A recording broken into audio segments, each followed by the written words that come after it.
Trust something to go wrong in the 400th episode. So yeah.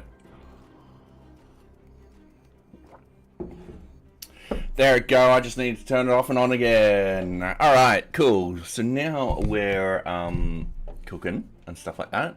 Let's get started. So, one of the things we wanted to do was sort of start up pagination. If I hit the... I should hit the debug. I'll just close that, I'll close that. Open up that. Let's go into localhost. So in a few areas we need to actually implement this. When you actually search for something, we need to implement it in here. So for example, there's projects, there's quite a number of projects, and what we could do is we can put like a top 5 or a top 10 or something like that in here. And then the user can search for up here, or they might click on, hey, I want to go see the next one, and I want to see the next one, and so forth like that. And we fetch that data and update that data for them. Which it shouldn't be that hard to actually implement. And same with tasks. I mean, that's quite long to get past. I think 5 should be enough. And the user should be sort of filtering stuff up here, for example, like that, and then presto. So yeah. Oh, and we've got an ad break. Sorry, I didn't see that. There we go. Usually, I don't have technical troubles at the start. Actually, I do all the time. So how's everyone going? Hopefully you're going well. Yeah, 400th episode. I can't believe it. It's certainly been a long time. So yeah. Anyway, we'll mess up this cube and we'll solve it in the next ad. So yeah. Also, I finally got a haircut, so yeah, it's no longer the big beard, almost unrecognizable. So yeah, let's see where the ad is. About 26 seconds left. All right, cool. And oh, that's on top chat. That's got to be, there you go, live chat. Yeah, I don't like that top chat feature because yeah. I don't know why I'm solving this already. So anyway, we are ready. Welcome back, everyone. I hope everyone's going well. Okay, so what we want to do is we want to implement pagination. Now, there's a couple of areas where we want to implement it. So the search result is one of them. And I've been having a talk with other people and getting their recommendation. Now, one of them has pointed out that if, for example, let's say requirement search results actually has multiple pages here. If we wanted to go to the next page, it'll only affect this one and not the other ones. So we'll have controls into here that only affect that particular that particular location.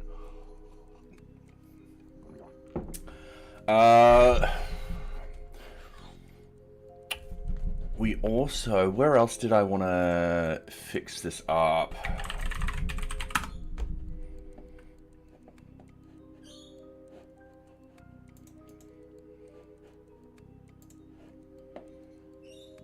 New Kanban wizard. Alright, Kanban.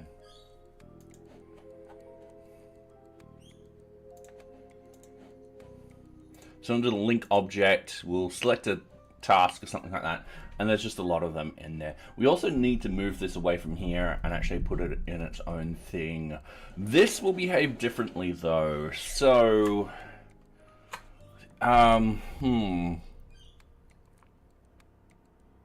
Or will it?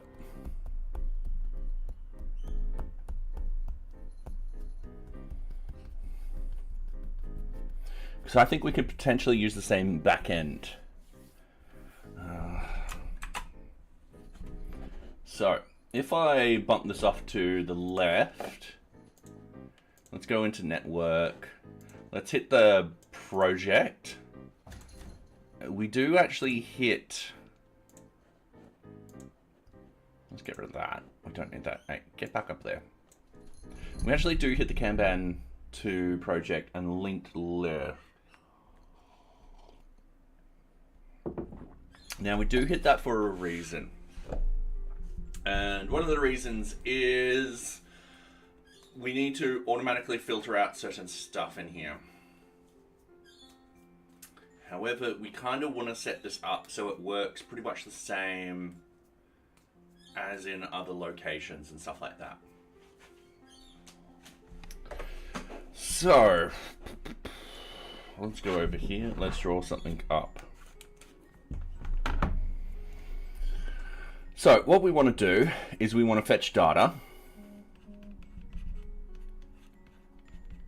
So we contact the backend. That goes through its processes.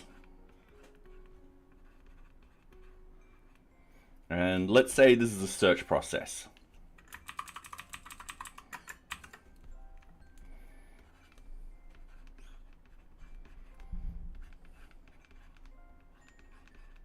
All right, cool.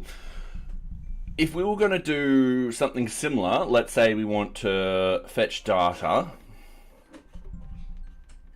and we hit the same backend, we kind of want to follow the same sort of path.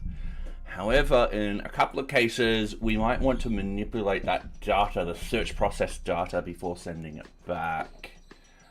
Now, one way we could do this is to complicate this up so that we know that, hey, it could be like this or it could be like this at particular times. Or another way is we can add in a little middleman where we're like, all right, with the back end for this particular one, pass it through this particular function, which we'll call this particular function, so it goes through the usual things, and then it's going to do some extra manipulation here. And I think that might be the way we can do it.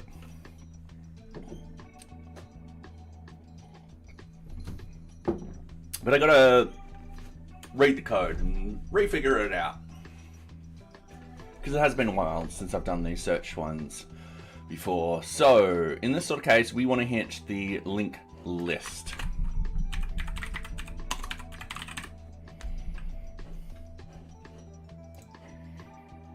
And there we go. I'm going to open up this. There's our Kanban link list. There's our method. So it passes through a Kanban board and an object lookup. So the object lookup will be, for example, a project. Easy done. And then it goes through here. And then it does an if statement to look through all the projects and stuff like that, which is all fine and dandy. And then it has an exclude on it.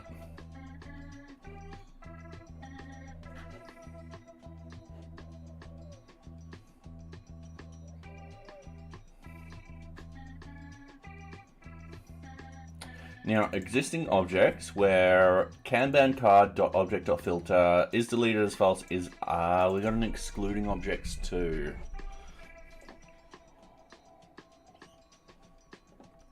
So, for example, if there's already a project 1 on the board, we don't want project 1 in there. So it'll be in the exclude list. And we need to figure that out.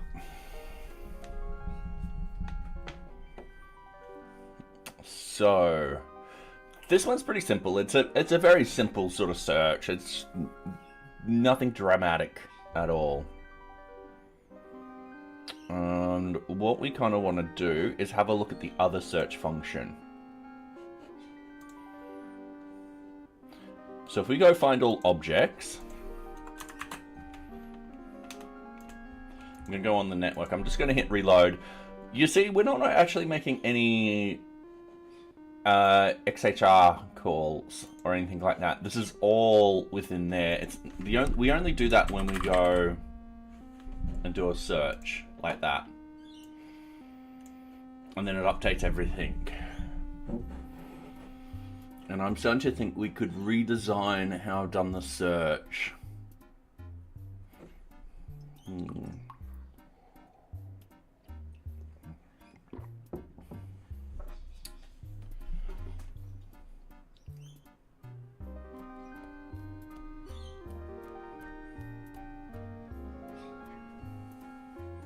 I'm just having a good think at the moment. Now, if I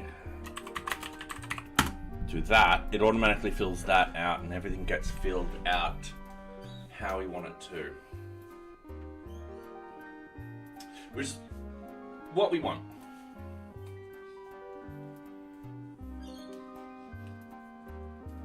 Oop, dropping my pen. Alright, but yeah, when we change something like that, after a while it'll hit backend, it'll send data, it'll tell us to exclude close, which we can send from over here, like when we're in the linked object, we can send that data to the backend anyway. We've got include close all groups, that's going to be false. And I wonder if I edit and resend.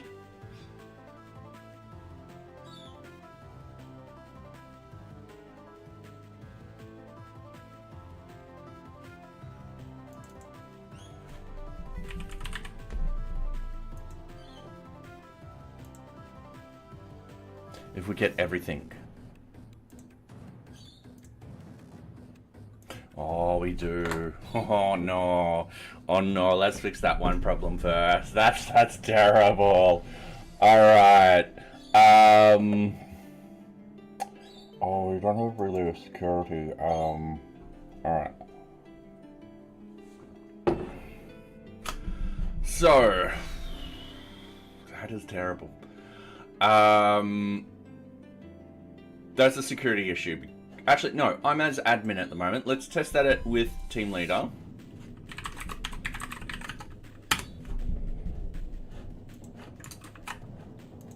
So if I go in here, let's go into network, and I type in team QA. Doesn't really matter. And I go edit and resend.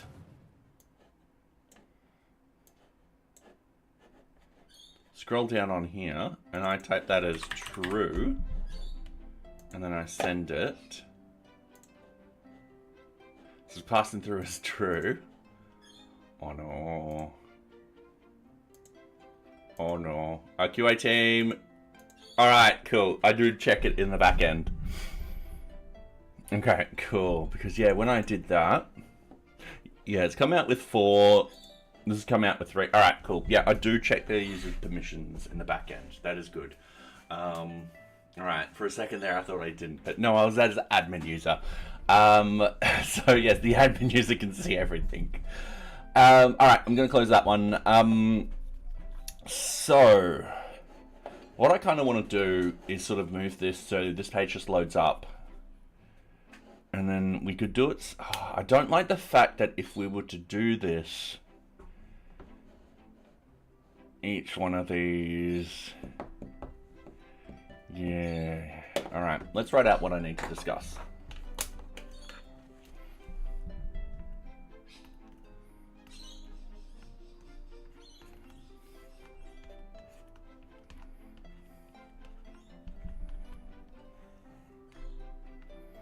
All right, 1. Oh. 1. Are we centralizing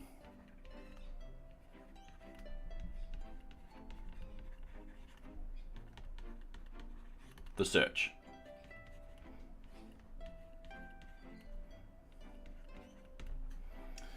So, in certain cases, like for example, the Kanban information page, you kind of do need to actually send it somewhere else to exclude certain data and then send it back. And I fully understand that. We can always create a method that sits in the middle, request that data through the method we've created to request that data, manipulates that data, and then sends it back. And that should be fine. Yeah, we've got to think about how we're doing this, because, yeah, are we going to centralize the search? What sort of methods will that affect? And will it will it be one of those sort of cases where we can centralize 90% of it, but there's that 10%, which we can't, which then complicates the code too.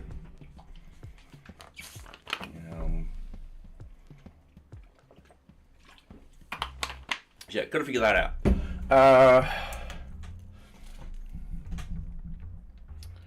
What special cases are we dealing with?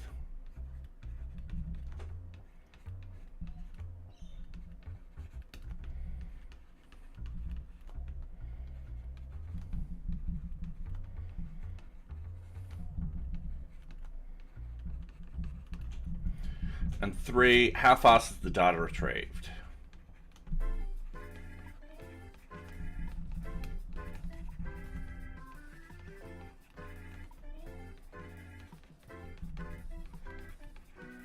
And that might seem like a silly question. In reality, it actually, depending how fast we get the data, depends what sort of method we're going to actually do and employ to make NearBeach seem a little bit faster. So, a good sort of example of what I mean is, if I can do that, I've got to get a new mouse soon. That middle button's driving me nuts. So you've got a little, oh my god, you got a little modal search here, all right, and you got your 1s, your 2s, your 3s, your dots and last. Okay, cool.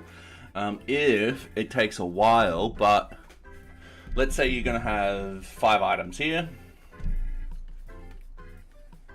but getting 5 items and getting 10 items or getting 20 items are around about the same sort of cost. It might be an idea to be like, all right, cool, we'll send 20 items. That way, if the user clicks on 1, 2, 3, it just loads it from memory. When they click on 6, it requests that data. I've seen something do that before. My god, the mouse button on this is just annoying. And of course, it's changed all my settings. And Rich Codes, how are you going? Good morning. Welcome to the 400th episode, if I can say it. Why not lazy load the data? That's also another thing which I've been thinking too. Is so the user jumps onto the page and then it fetches the data, or just do scroll infinite. I don't think that will work here, because the one problem is these are split into separate sort of objects. So the idea is, if you're not after, if you're after the Kanban boards, you can scroll all the way down to the Kanban board section straight away. I didn't want multiple searches in here being like, search tasks, search this, search that. It's like, search all objects. I can justify the sprints being brought out because they themselves are the sort of separate completely and stuff like that. Yeah. It's one of those difficult things. But yeah, the idea being is, for example, let's say we've got the requirement search and there's 5 items there. I've had a chat with other people and we're like, all right, cool. If I were to go, let's say, to the next page of this, it'll only affect this. So now I've got to build something in the back end to do that. And at the same time, I'm thinking I could rework some of the search stuff because it's been a long time since I've actually done that. I don't know. All good. All good. Don't worry about that. So, yeah.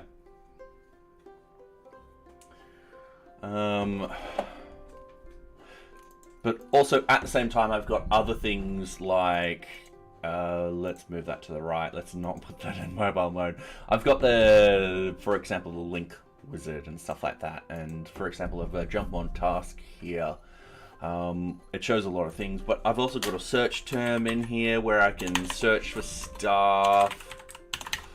And I've got to think, how will this also be affected by the search, and should I sort of conjoin this up so that I've got a centralized search feature that I can just call, and if I need to sort of apply logic to something before sending it back to the user, I can easily create like a middle method. So I send the request to that one, it sends a request off to the bigger function, and then it just manipulates that data. Yeah, she's all of a sudden just wanted to play with that little ball thing. Okay. I think it was in her bed, and she's like, you know what? I'm gonna murder that ball thing. Yeah. I don't know if you can hear her bells behind me. And there's other such things in here too. So if we go to any object, let's go to. Oh my god! I've got to really buy a new mouse. It's surprising how much I use that middle mouse button. I go into link to objects. I also have the same thing here, where if I hit tasks, there's a lot of tasks. I don't have the search bar in here, but that is something I could sort of implement. And this is hitting so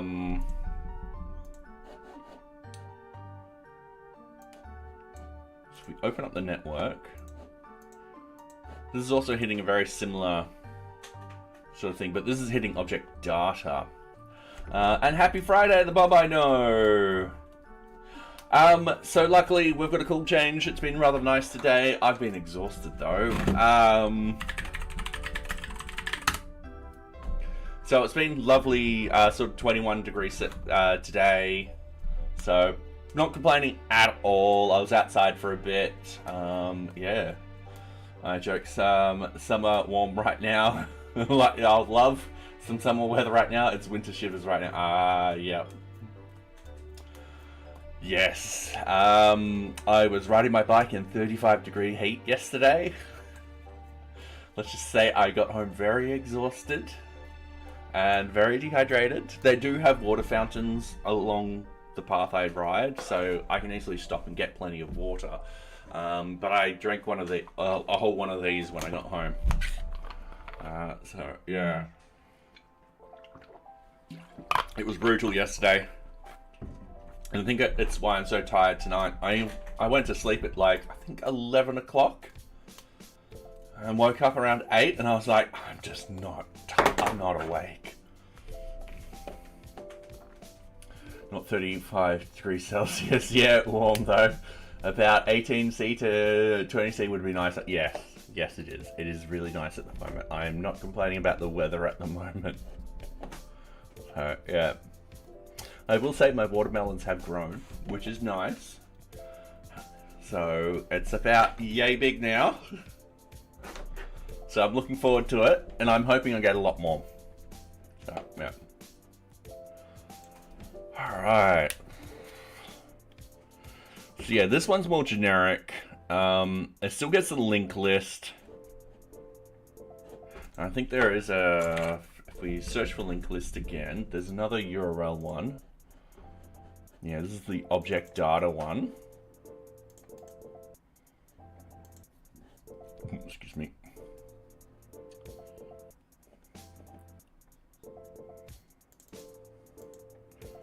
So searches for that. Yeah, this one doesn't exclude anything. But yeah, it doesn't have a search functionality.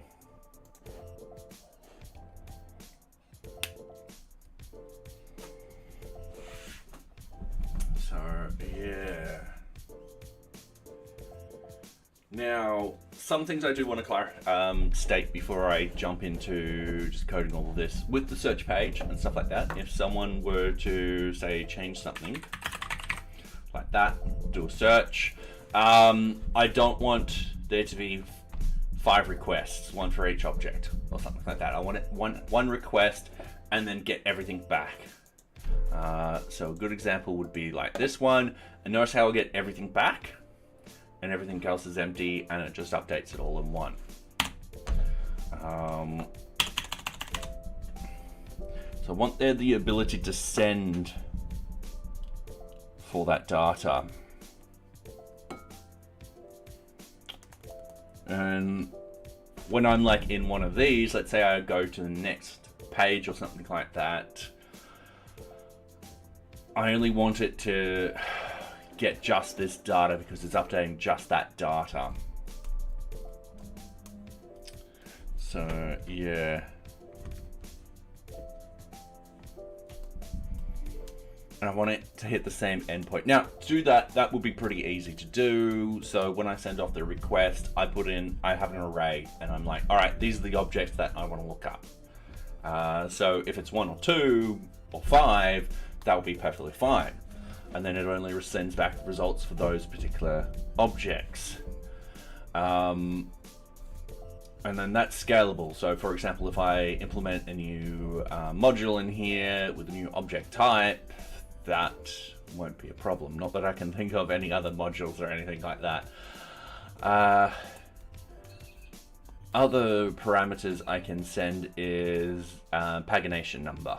So for example, if we're on page 1, we just send page none or 1, 0 or 1.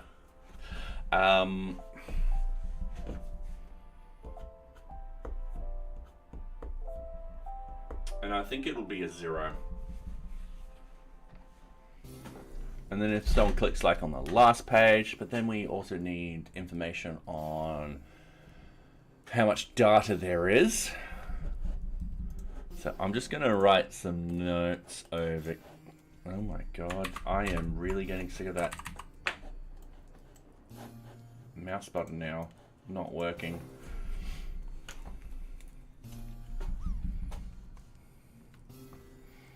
Alright, so I'm going to write some notes. Need count of potential items.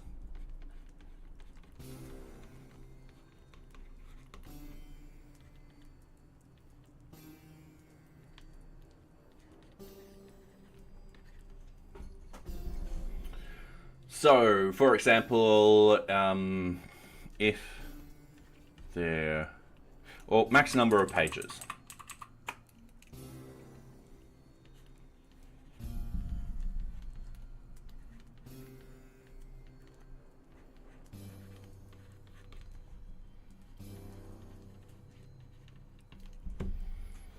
All right, pretty simple stuff. The idea being is that way when the data comes back, the front end knows where it is at and so forth like that. And the front end itself will also need to send back the page number.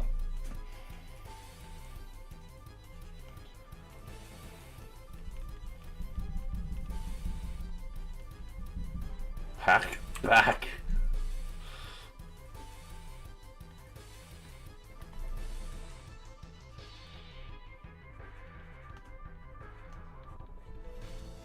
The reason being is that's just a confirmation, but if I do reset the page somewhere else, when it comes back, it'll automatically update that for us. So the user doesn't need to worry about that. So data to send. Wonder if okay, cool. I'm just going to do it on here now. Data to send. The usual search stuff.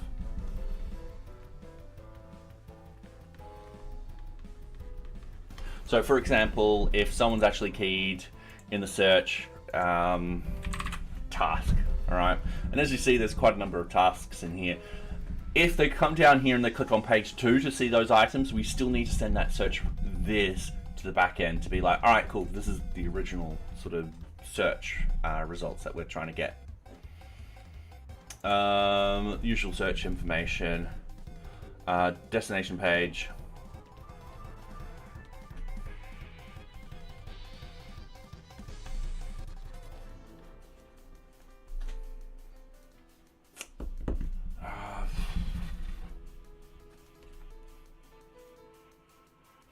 Object, array of objects.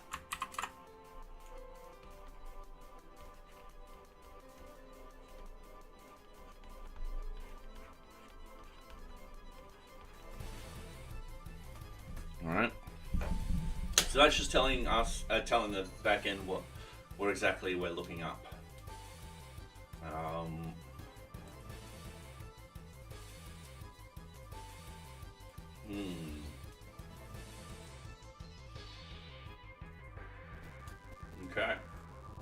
okay there, Socks? You want to get up? No? No, you just want to walk away. Alright, cool. Alright. Array of objects. Yeah.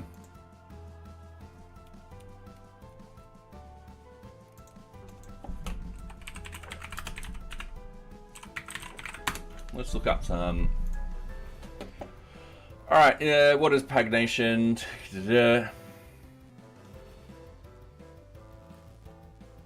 Starting index. Alright, times. Yep, alright, cool. Page number -1. So they're sending back the page number times by. Alright, starting end index. Items. Okay. Is it that simple? I don't know.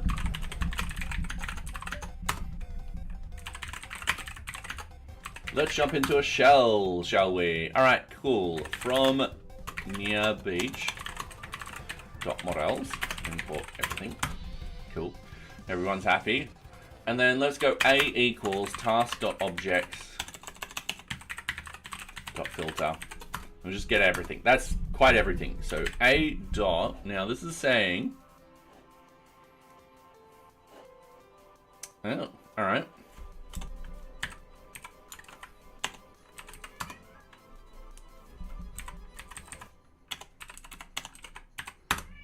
No way, that's simple.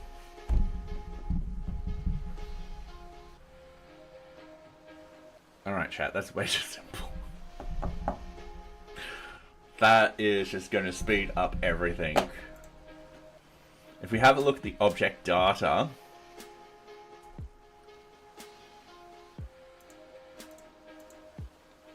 so, oh, ad break. Alright, cool. No way it's that simple. Socks, is it going to be that simple? Second, maybe? We might have to rewrite the search stuff, but that's fine. If we refactor it better, then I'm not complaining. I can already see a way to actually make the other stuff a lot easier and a lot better to sort of do. So yeah, this could be rather easy. Isn't that right, Socks? No, I'm licking myself now. Okay. Thank you, Socks. Alright, how are we with the ads? Oh, about 35 seconds. Okay, I can get a couple of... Alright, I can do that. And then I can do that. We've got the browns on there. Put that like that. And then we got like that. And then we got that. And I got that. Alright, cool.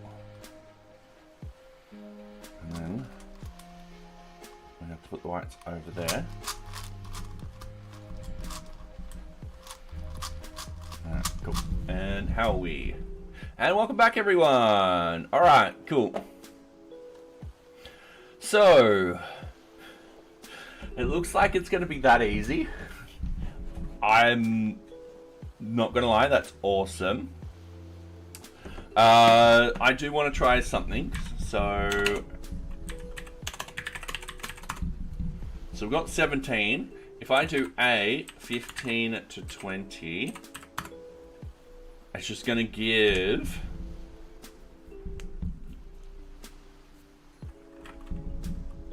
that particular one. Remember, this starts at 0. So length will take out 1.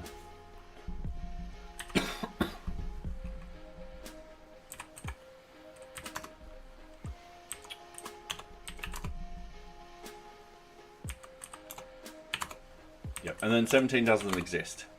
Alright, yep. But what if I do...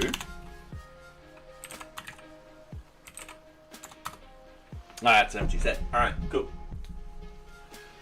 I'm liking this. I'm liking this a lot. This is going to make life so much simpler. Alright, cool.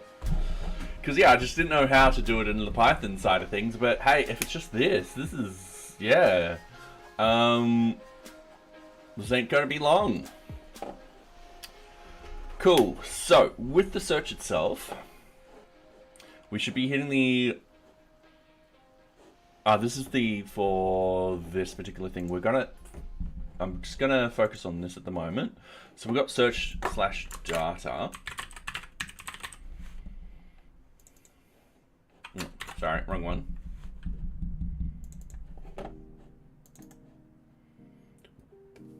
Because at the moment, what we do is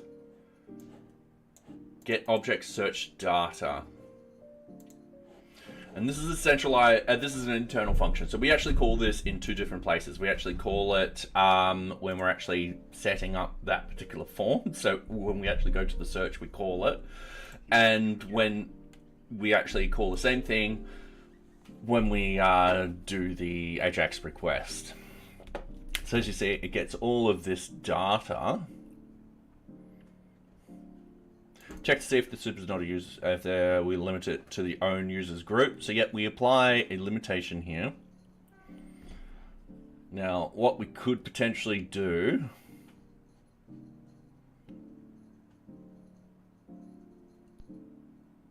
is all right, hang on, let me rephrase this. So what we're doing right now is we're going to each object and doing it. All right. And then each object will have which fields we're actually looking up, which is perfectly fine. Some of them will have an extra field in them, like this one. And then determine if users not being limited. A user won't be limited to the groups if they are an administrator and flagged that they want all groups. So yeah, that's a double one. So don't limit by groups. Then we're here. And then we sort of filter stuff. So that's where we also then filter on stuff. And once again, we go through a lot of this. Some of this. So there's our object assignment. So we get our object assignment. And then that will be the same as that essentially. It's just different fields we're looking up.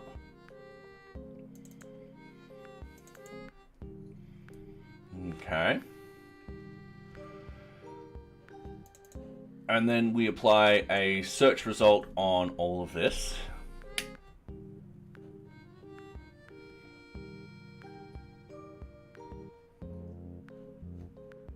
So if we're not including closed,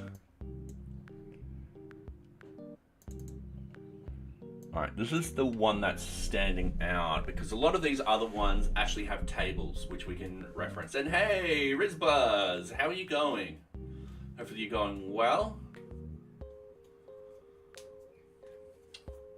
So yeah, the RFC results, we're just excluding 5 and 6. This is the only one where we'll need another sort of statement. Otherwise, all of these other ones, we can reference that table easily. Oh no, these ones are...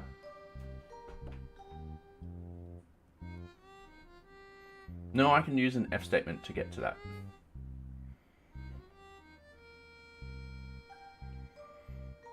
And I guess we don't need that in there. Yeah.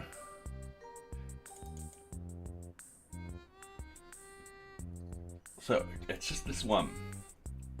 This one is going to be different. All of these other ones I can make generic because once again, you got object name equals object name results, exclude object name underscore underscore object name higher order status.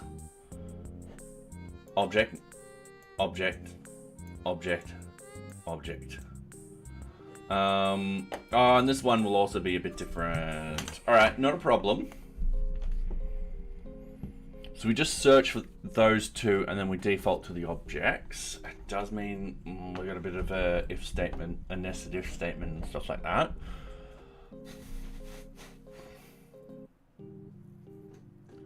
not too much of a problem.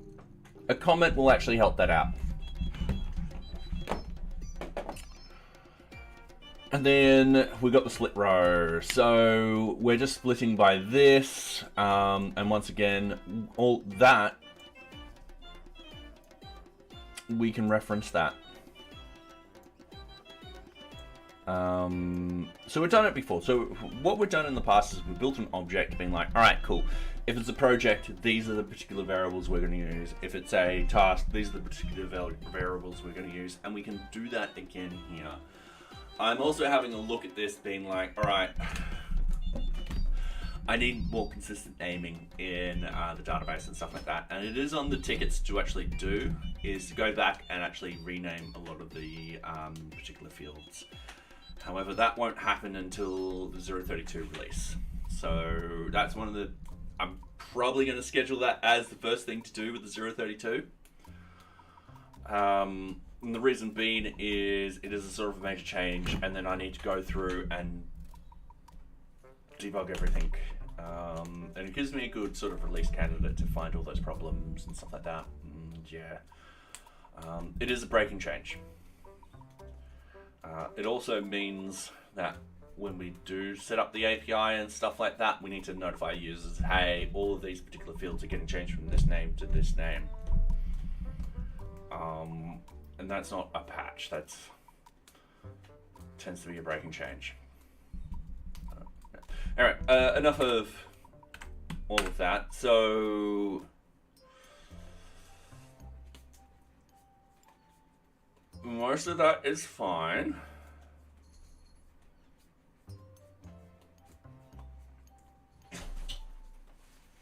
So if it's a number, check the name. Max. Oh. Max.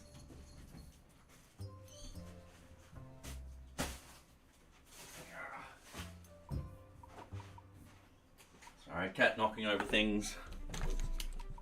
Alright. So if having a look at this.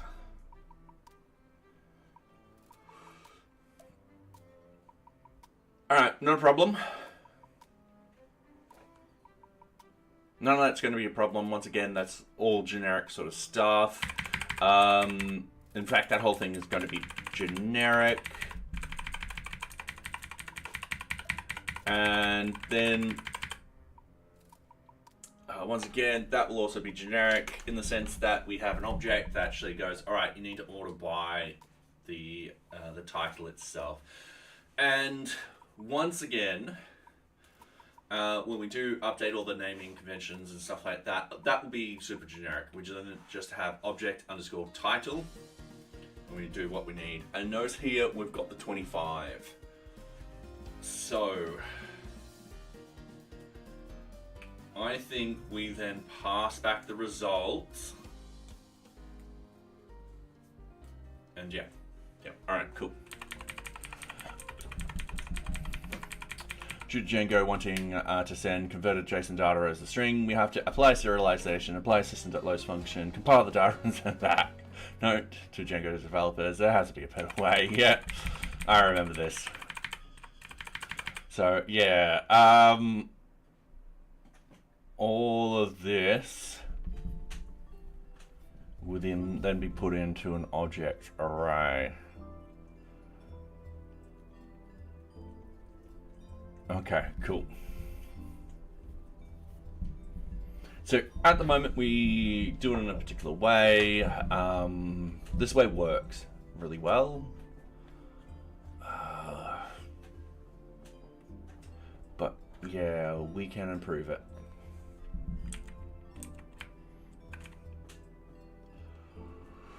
Alright, oh sorry, excuse me, a bit of a yawn.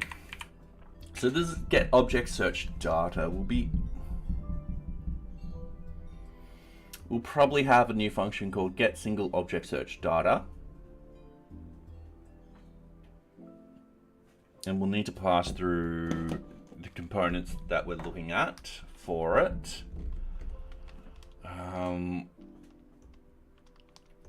That way, when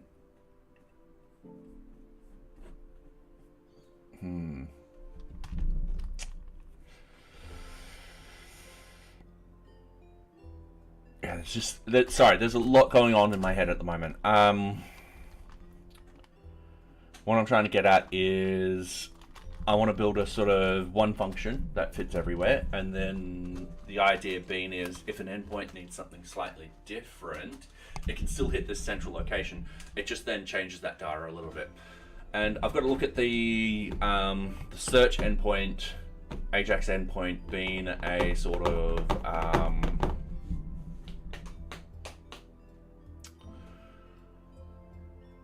generic endpoint.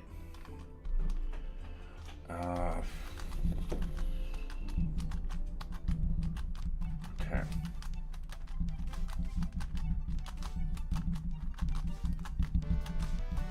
Yeah.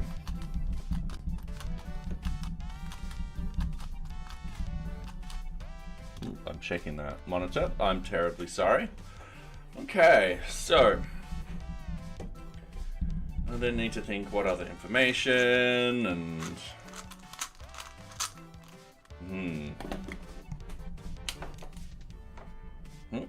sorry, sucks. I need my mouse. Thank you. Okay. So let's go through it. Let's do all the points. So let's say I land on this particular page. What we want is all this data to suddenly appear.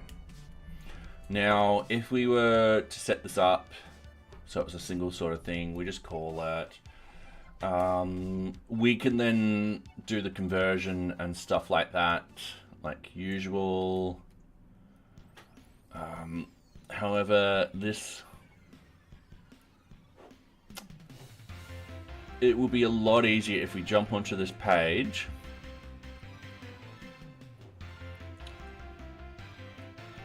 and we have everything flagging as search or getting searched. Yeah. One thing I want to do, let's do a good 2G down here and let's search for RFC. That was really quick. Let's do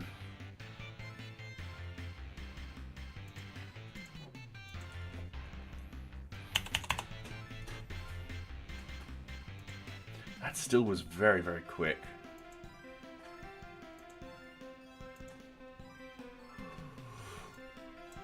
Ooh.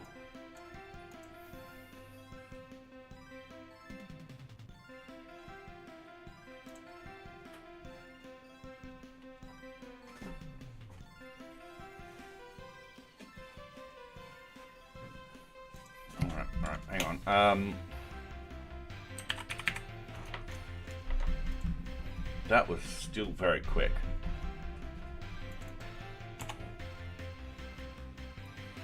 What I was thinking of was having a little search thingy, but considering that's very quick, what we could potentially do is have this page land on this page,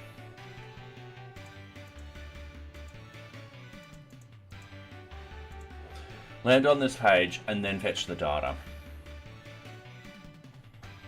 And then build up everything. But then there's the problem of, yeah. All right.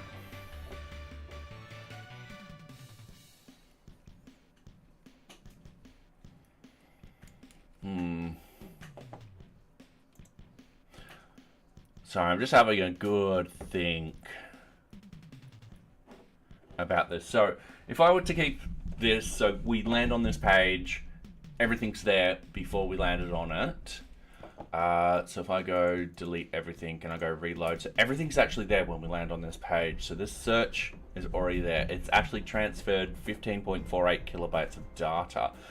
And you can see that in the response. So if we actually scroll all the way down, you can see it's actually sent all of those search results through. If we were able to keep that, that should be fine. And then if I search for something in here that's like something like that, it will send data to the back end. The data setup being like, all right, cool, we're searching for every single object here, so it has all those objects in an array. It hits that search functionality. And then passes that information off to each single one to get it. It then manipulates that data and sends it back. We could potentially do it that way. Isn't that right, Socks? Then the endpoint does sort of change. So if we were to go to the search itself, so search data, this does change. So instead of calling it like this and passing all the way through, we get the data. We then manipulate the data here. Oh no, we can send the page stuff to the search stuff too.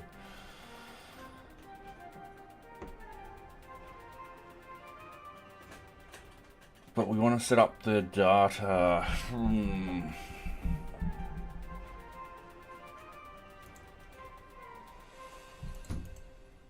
Now we've got the search object forms. Sorry, there's just a lot to think about. Okay.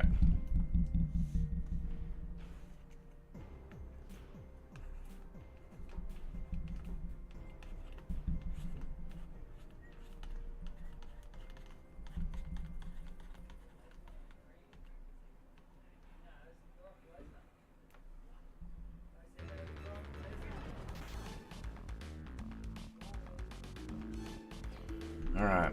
So the data we're sending back at the moment.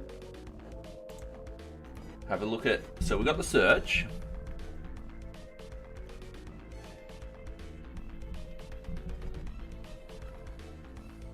I'm just going to close that one. We've got the include closed.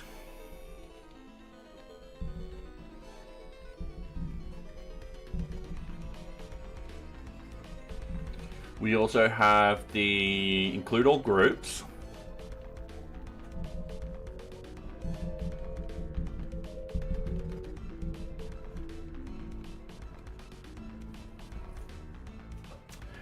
We then have, well, we don't have anything else. We've then got to think what we need to send. We need to send current page.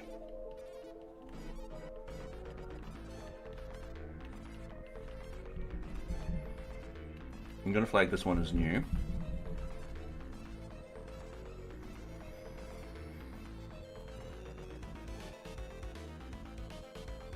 What else did we say we need to send?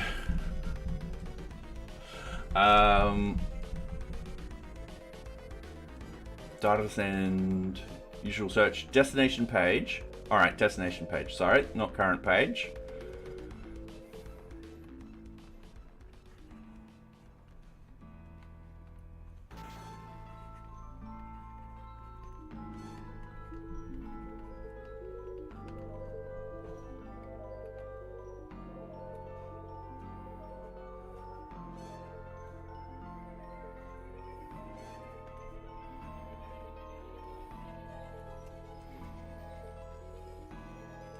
Array of objects.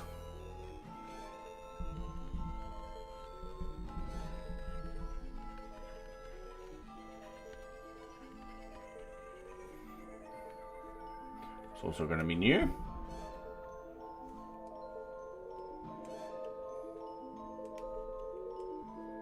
I think that's it. So we include those two extra fields in the form. And what we could potentially do, definitely clean up quite a lot of that.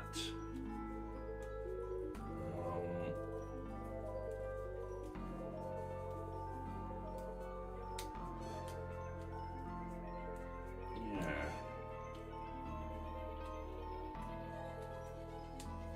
So I'm just having a good sort of think about all of this and how I can do this programmatically. The idea being is even if I get the get object search data and I send through the form and stuff like that, and then I go into here, I can clean up a lot of this if I put it into another function and have it as a generic sort of thing. So that way it will, if you pass through a task, it will run it for a task.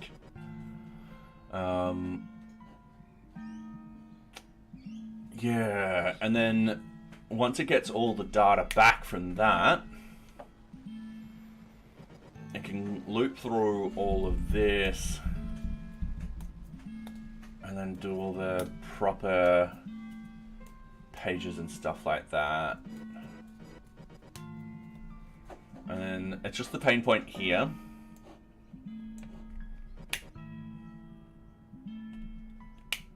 Where we're looping all of that and then setting it like an array like that.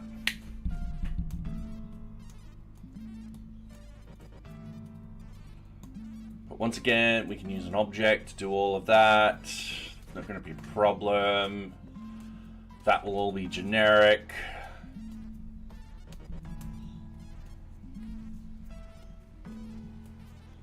Alright. Well, throw that off. I think we can do this. I think we can. I think I need to extract a lot of this out, make it generic. And remember, I did a lot of this a long time ago. So a lot of this is a lot of code, which nowadays I know how to do even better. So that's fine. We can improve two things with one stone.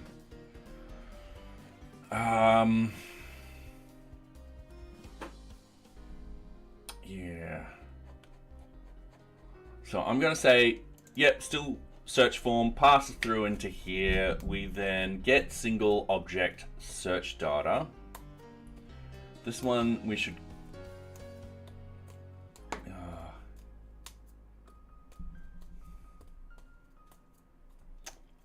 Yeah.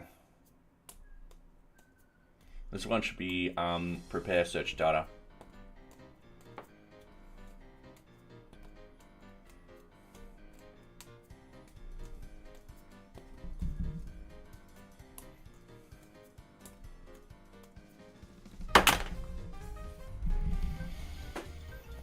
Because then, yeah, I need to send the information down to it and stuff like that. Yeah, it gets really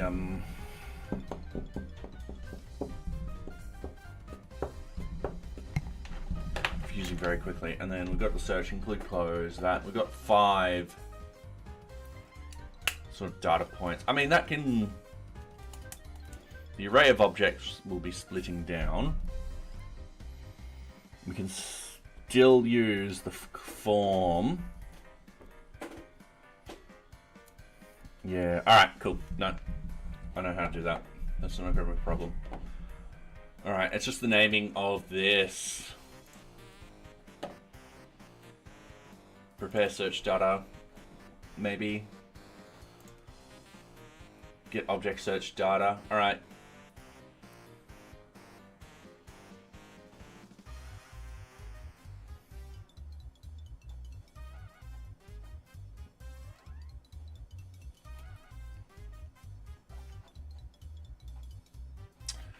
Yeah.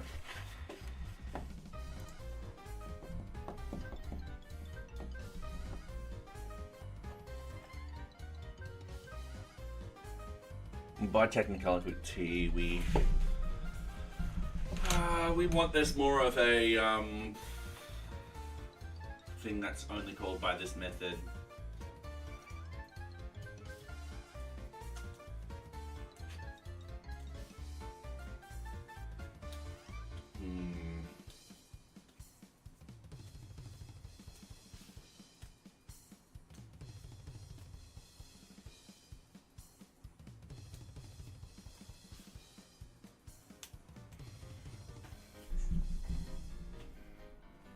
So I'm having a good little think here.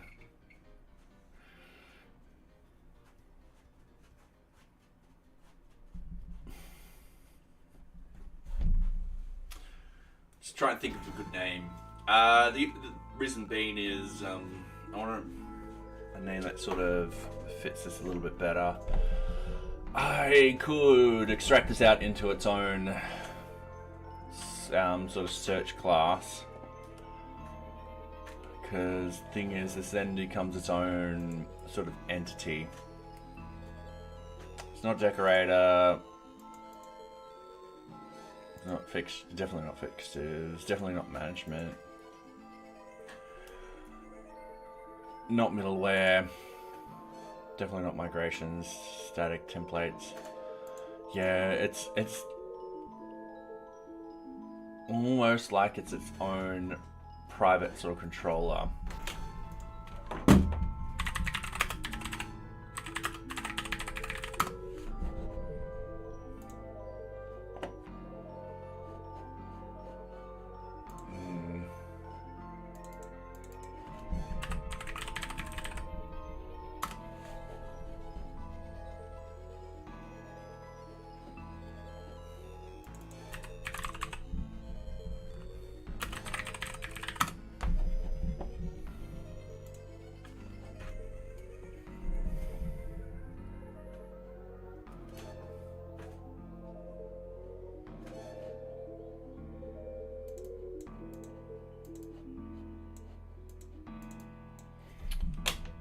Alright, helper class. Django.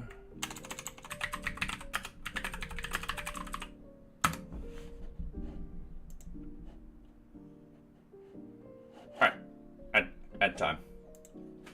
Cool. So yeah, what I'm trying to think is, the reason why I don't want to create a new function and stuff like that is I feel like it could be a bit confusing having it in the controller. And what I want to actually do is sort of program this correctly. We'll have the controller, they're meant to be connected to like a view and all that kind of stuff, and then this is more of a sort of a service that the controller can access. And then I'm like, all right, cool. I could try to implement these sort of internal functions and move them out of the controllers, where the controller just gets the data and does the business logic. But then the controller might access these services to be like, hey, can you do this for me? Can you do that for me? So yeah, gotta figure it out. All right, let's see here. Rubik's Cube. We've got like that, yeah, easy, done. And then we've got the white, and then we go like this, and then we go like this, and then we go boom, boom, boom, boom, boom. Boom, boom, boom, boom, boom, boom, boom, boom, boom, boom. Okay. Oh, I know, sweetie, I know. Oh no.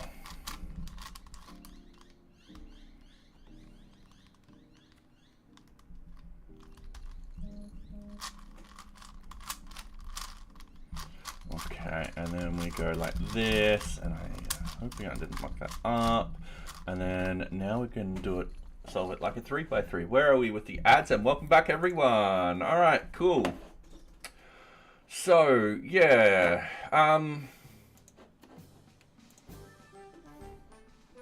let's go over here. So, what am I ranting about? So you might have your MVC, model view controller, over here, and then you might implement like a class library, which might have services. And these services might do a bunch of different things and stuff like that. Don't know if Django will support this, and that's what we're researching. If it does, what it means is I can start pulling stuff out and then implementing these services, and that way I can have a sort of service that sort of does all of the search. We do have internal functions in NearBeach, and I'm kind of thinking that, hey, a lot of this should be services. Like if it was in .NET, I would create them as services. So, having a look. Usually put such app specified helper functions in the utils.py, and then something like this. Okay. Very coolness, request, data equals cool, function, request, returned, response, and then, yeah, that could potentially work for us. It depends what your helper does. Maybe they modify the request. They could be a part of middleware, so you need to tell where exactly you're... Yeah. All right, let's have a look at...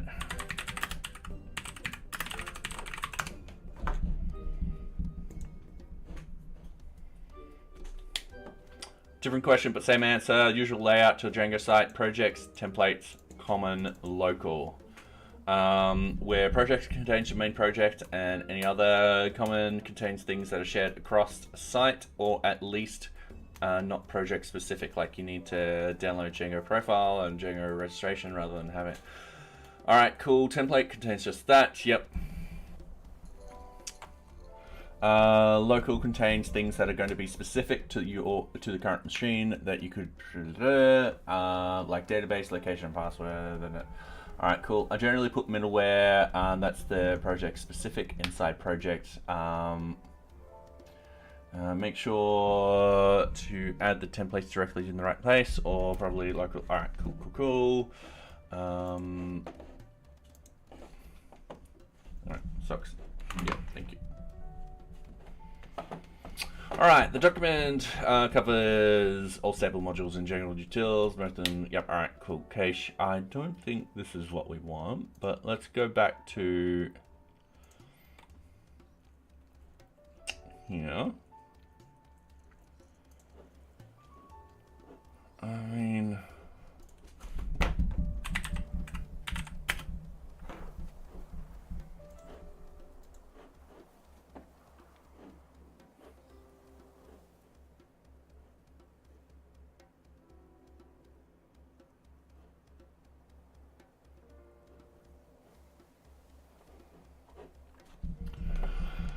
something's also ringing a bell that I do something.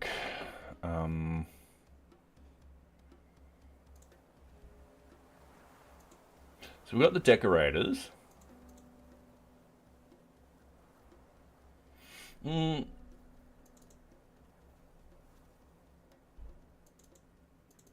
That might be it. Because if we're using it in multiple different places, we could potentially call this.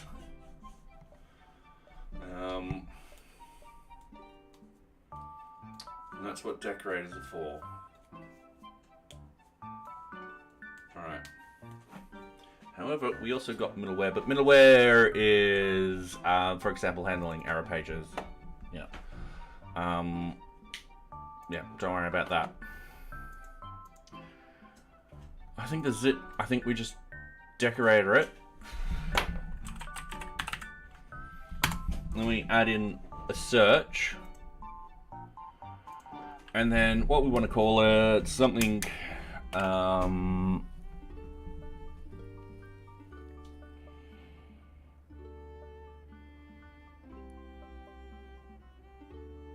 don't know what we want to call it.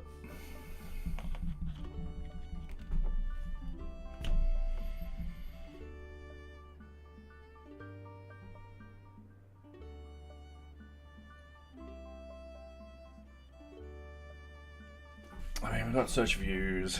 I don't think search.py will be good.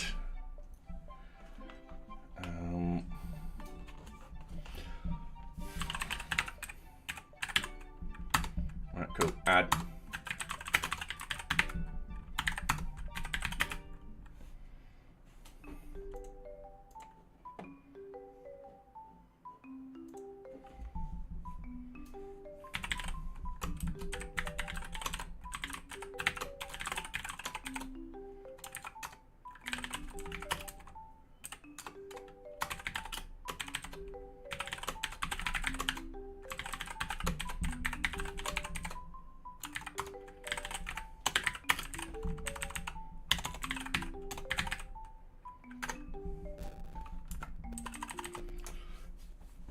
Possibly something like that.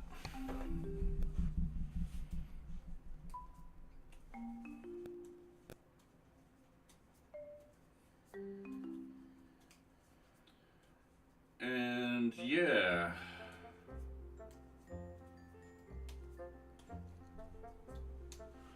I don't like the ultra generic term search. So that's another thing that's just annoying me at the moment. But yeah, we could potentially do something like this. We can then define an object, something in here. I think we can define an object in here. Object setup equals, and then we can go project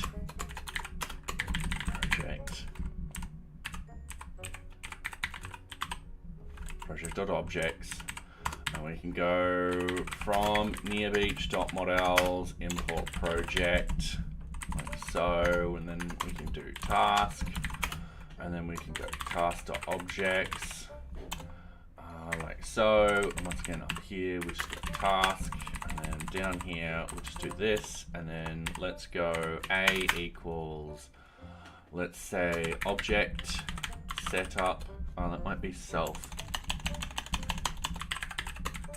object setup, and then we go, let's say task dot filter, and then we just return a. So I think that would work. We need two things for there.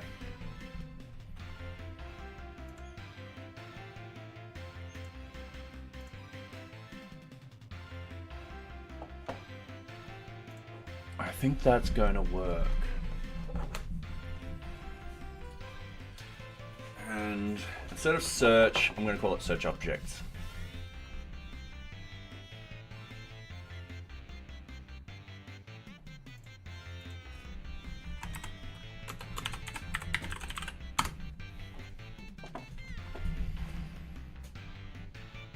And then the Python. And Adrian Learns, how are you going? Yeah, thank you. I have a bottle of wine to celebrate, but I won't be drinking much tonight because I have to ride my bike to my father's tomorrow, early in the morning. So I might have a glass and cork it, and then drink the rest tomorrow night. How are you going? Python class, default method. Yeah, default method name. So default. Yep, that's what I want.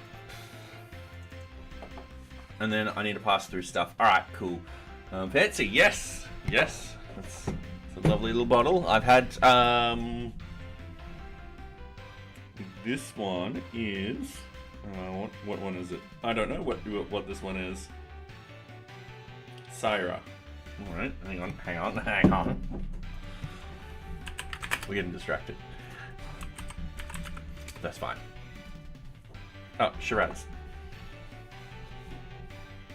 Also known as Shiraz. Alright, cool. It's got a fancy name for Shiraz. Cool. So, yeah. Get a little bottle of wine. So yeah, we'll have a little. I don't have a wine glass, I don't think.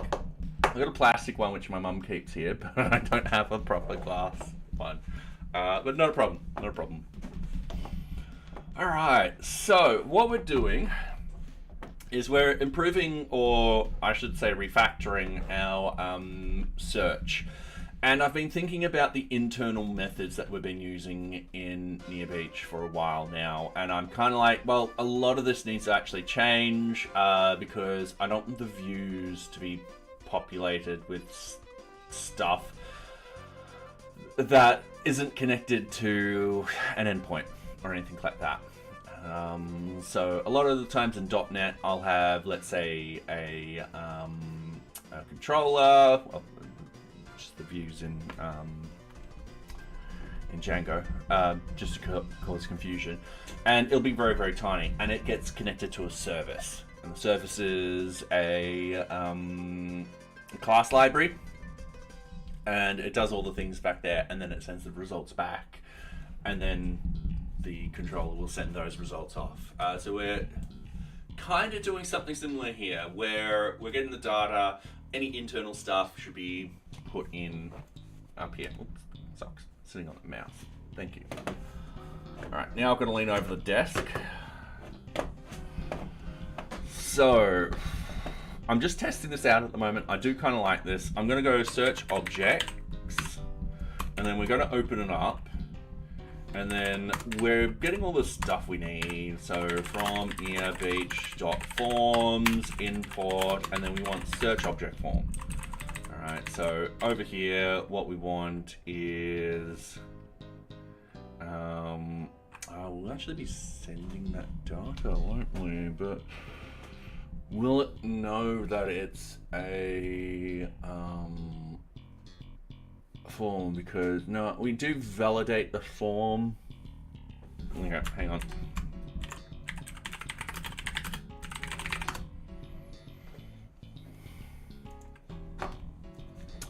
All right, I'm just double checking that we're on 3.9. All right, cool.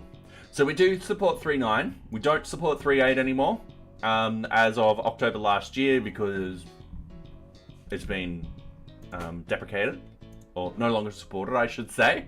So yeah, we'll support 3.9.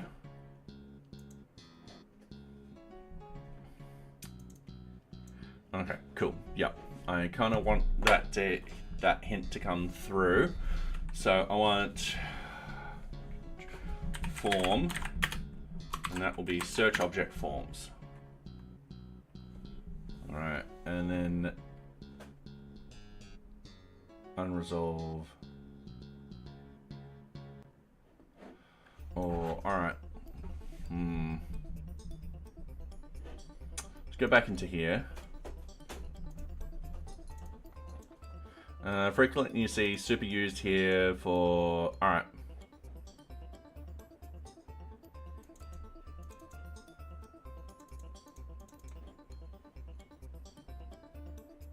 Okay.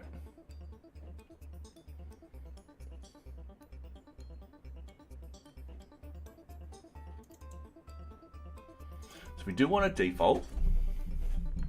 The idea is when someone calls this class, they're going to put stuff into it. We then get data back.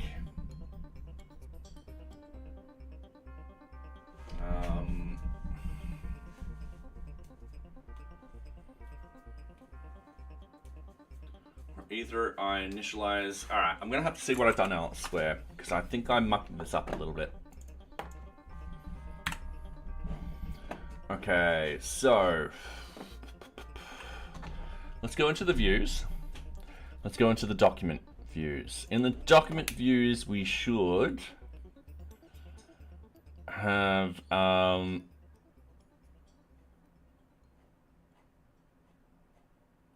reference to something in here.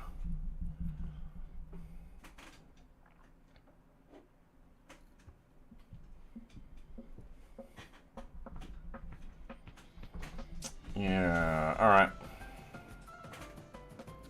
Because I don't want it to initialize the class every single time. Class file handler.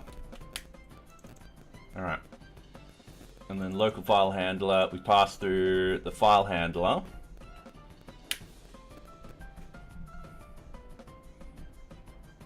Which then uploads. All right, cool. Yeah, because it extends. All right, cool. And then we got initial and all that kind of stuff. Initial. All right, yep. That's got upload and fetch. So that's got fetch and upload. Delete, yep. Delete, because delete's different. And these override it. Azure file handler. Yep. All right, cool.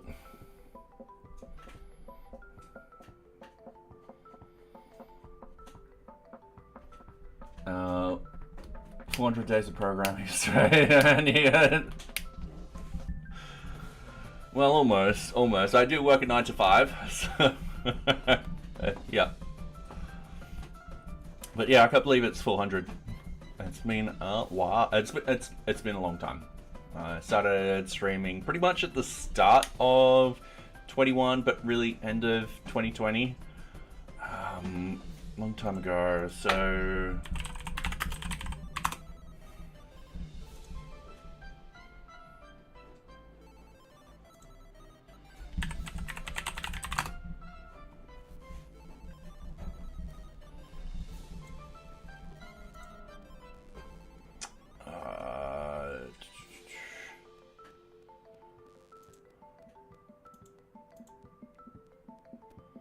doesn't say.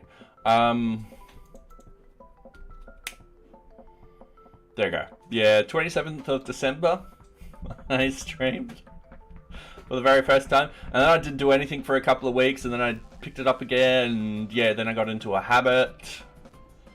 And then I think I dropped off at a little point here or there, so yeah. You can see there's gaps where I've either gone on holidays or yeah, something went wrong around that time. You can see I had the accident that week, and then surgery, and then more surgery. So yeah, and then I was overseas here. So 9 to 5, and yeah, perfect stream and GitHub streams. No, don't ever aim for the perfect GitHub streak. All right, so thinking about this. I've got the class local file handler and initialize it. And then what I want to do... Oh, thank you, Socks. She's just knocking things off. Get file handler.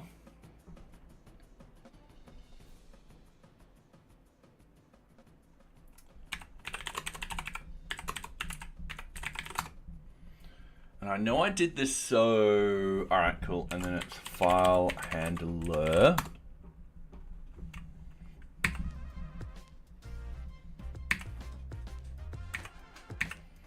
Yeah, so it gets initialized. Alright, cool. So it gets initialized as a global. I can do that. That's not going to be a problem. And then I only need it once, and it's only once in memory. Okay, cool. So going with this, we initialize it, and then we start doing a lot of this. Okay. So we need search form and request. Or do we need request? That's the thing.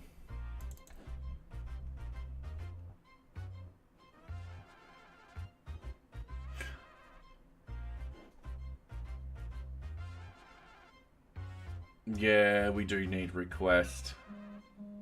Not a problem. And what I can do here is I can go search object form onto that one. This is having an issue.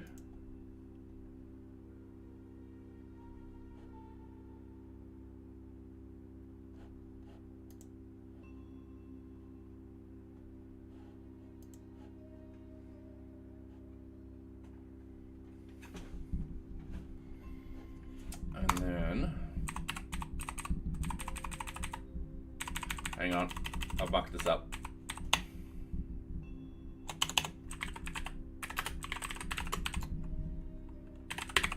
I'm just going to call it form, and then I'm going to call it request.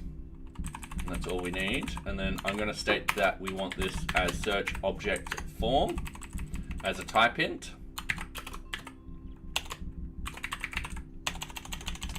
I'm not going to type int the requests. And then get results and send back results. All right, at the moment, we're going to leave it like this. That's perfectly fine. And then we're passing through the form and request to get the data. Down here, we're going to have this, and we're going to have form, and we're going to have that as search object forms, and then the request. Easy done. We got the data, we send it back. Everyone's happy. So that's the very basic setup at the moment. We'll do that. We'll also set up this to be like that. And okay. I'm going to close this. I'm going to go search views. I'm going to put that over there. We can close everything we don't need at the moment.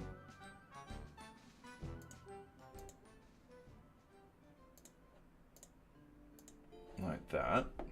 All right, and on Git,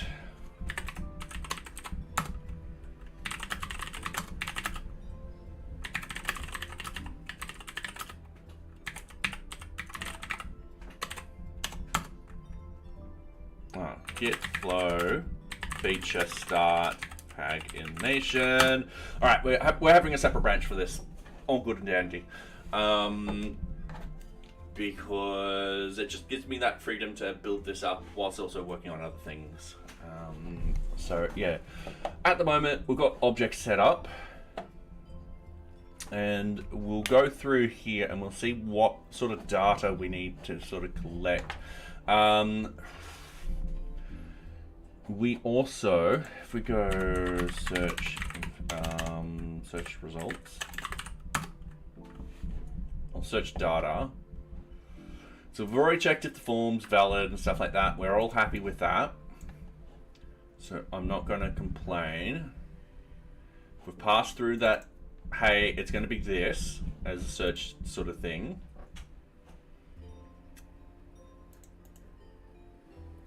Then we go to this implementation.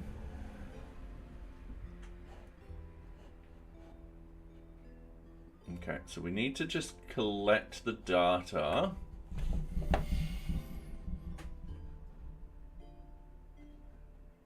I need to update the search form. So I'm going to go to this implementation. So it's forms for form. All right, and we're having a look at this. Oh, wrong one. Hang on. My middle mouse button stopped working. We need destination page. That's going to be an integer.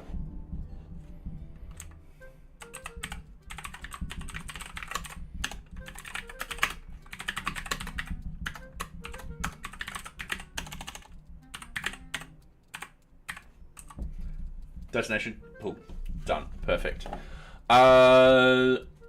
We then need array of objects.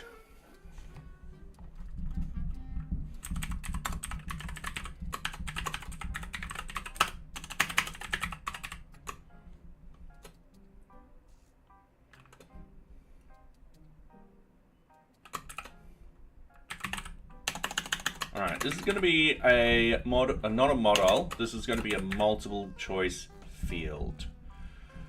And we're going to do it like that. So we're going to actually apply the checks here. And in fact, the choices themselves, I do believe we can get this from somewhere. I'm trying to remember where. Because what we've got elsewhere is we've got a bunch of checks and stuff like that, being like, we can only search for these particular things and stuff like that, and we kind of want this to be as generic as possible, so if we ever update that list, this just suddenly works. So, I'm going to go, I shouldn't have done that. Oh well, I can click down here. We've got import all of that, user model, object status lookups. Do we have any checks that we're passing through? No, we're not, but we're going to click on that and check user statuses.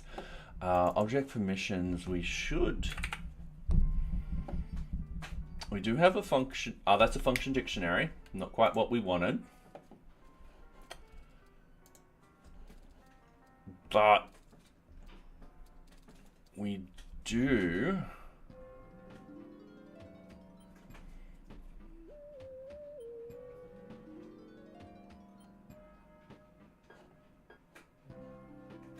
Yeah, we do have something like this. Oh, sorry, like this. I mean, hell, we can actually use that. And then we can extend upon what we need from it. Alright, not a problem. We've got ideas. I've got ideas.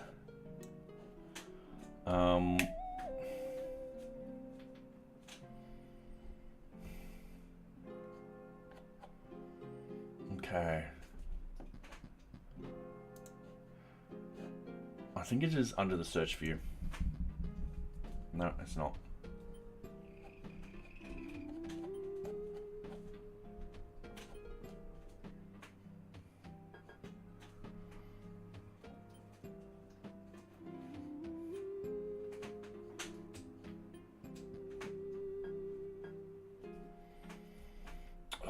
even that we could, yeah.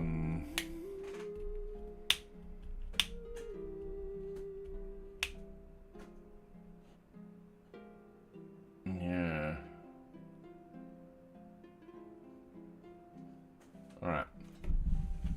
So I'm just getting ideas of how we can implement this even better across the whole thing. Because remember, the search I did a long time ago. It was one of the first things I had to do. So, I can't find that.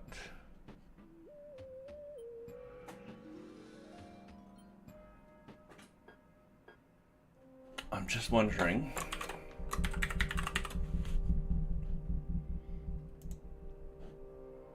Object status lookup. Object template type.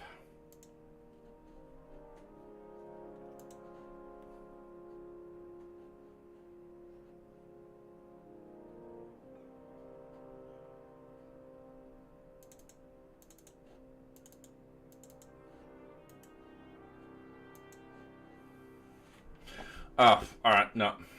Not what we want. And we've got ads. Alright, ad time. Yeah, this is going to be a bit of a big one, the pagination, stuff like that. But I knew it was going to be like this since we started it and stuff like that. And it gives us a good opportunity to really fix up a lot of this code. Because I've learned a lot. And also I've realized that green and blue don't sit next to each other. That is very incorrect.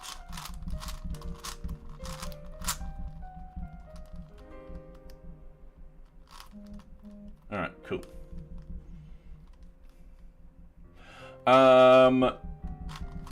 What was I going on about? Something about search. Sorry, I got distracted, and this is, yeah. Yeah, we've got to refactor all of this. We're going to make it even better. And the idea is we're going to try and future-proof it. So a lot of these sort of cases where we have to add in if statements and stuff like that, where we can use it as a sort of a lookup. Yeah, we're going to improve that. That way, if we needed to add, let's say, another object in the future, we can, and it won't be a problem. So, yes. Alright, I have done that and done that. We've got 1 second left. Welcome back, everyone. Alright, I can't find this thing. We had a lookup somewhere. And the idea being is like, alright, cool, it has to be part of these particular things. I didn't want to hard code this against the form, because we could then, I want to extend that form. So I was looking for object array. There it is. Check destination. All right, this is what we need. So check destination, that's part of the decorators. So from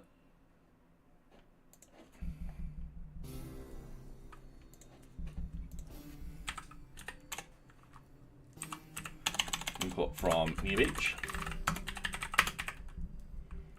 This would be part of the decorators. Check destination, import object array. Perfect. And then we bump down into there. I'm going to minimize this. And then in here we go object array. And that should be correct. Yeah, we just got those. Yeah, that's perfectly fine. Yeah, so I didn't want to rewrite all of those out, and that way we've got it in a central location. We've got the check destination, we've got to use it in here. It makes sense to be in here anyway. That's a global sort of thing, and yeah, easy. So we've got the search objects, and we've got we've got the destination page, defaulted to 0, perfect.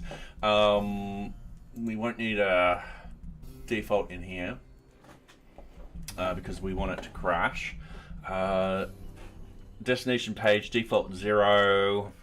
I mean, that'll be fine. We need required is true. And I'm going to say required equals true. We're definitely going to want to send that information. I don't want to screw up. All right.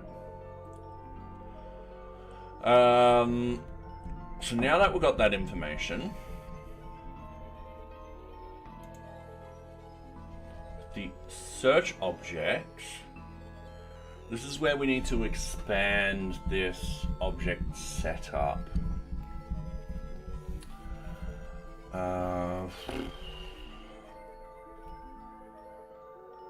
And this does become a problem.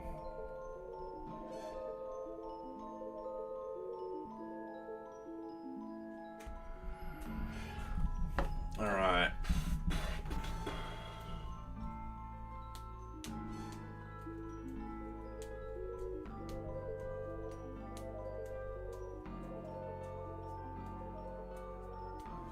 Okay, I want to check one thing.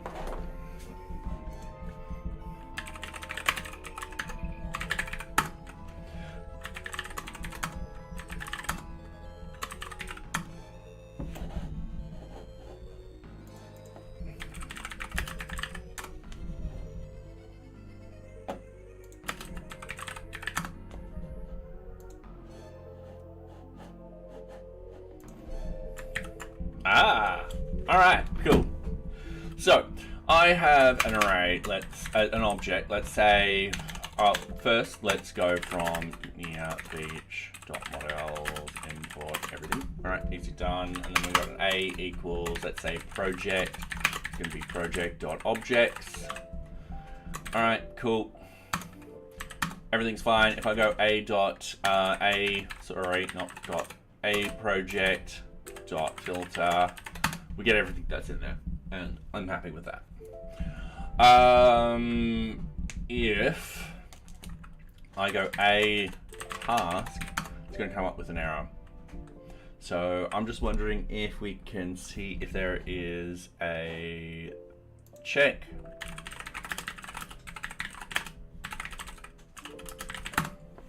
If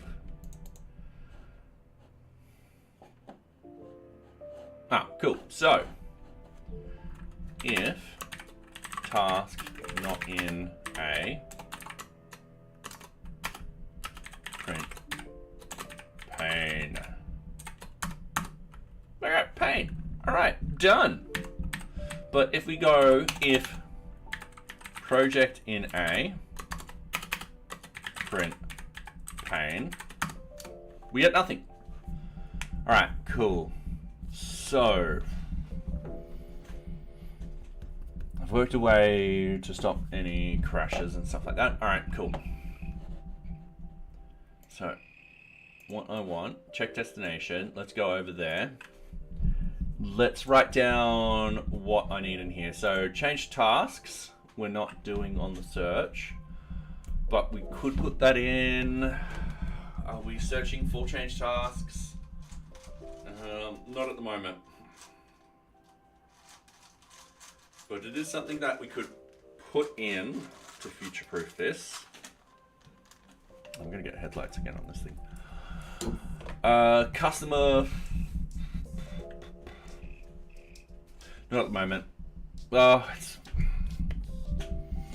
we're centralizing everything into here, then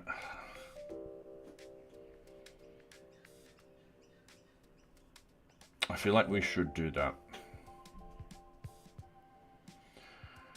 That way everything goes through here. It's a central location. I'm not having to worry about having to be like, all right, cool, now I've got a different object. Where does this object go? And stuff. All right, cool. So eventually I'll get all of these in.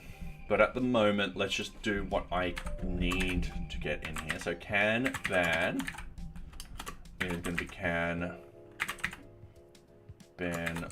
We need to incorporate this.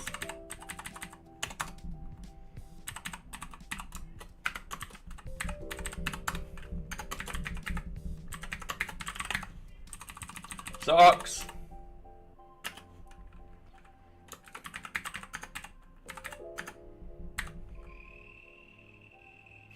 we need to extend these out, don't we?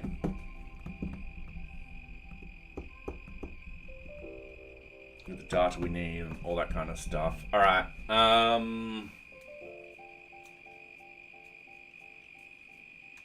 Okay, so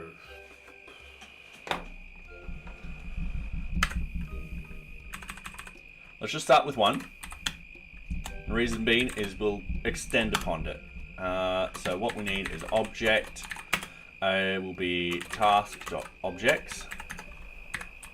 I'm going to say objects.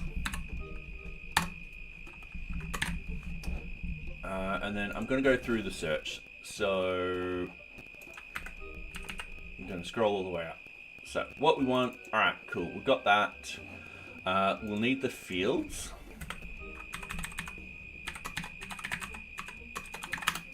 That's going to be an array.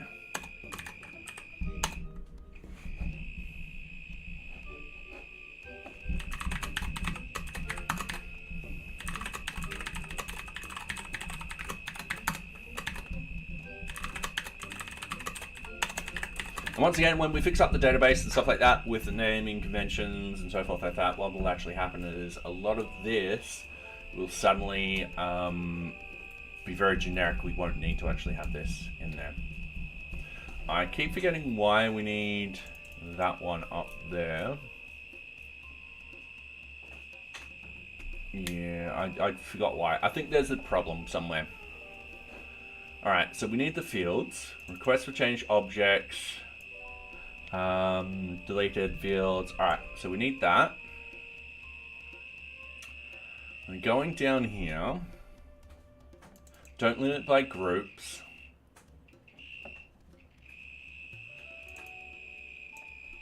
That can be all generic because we'll have a generic, and that'll be fine.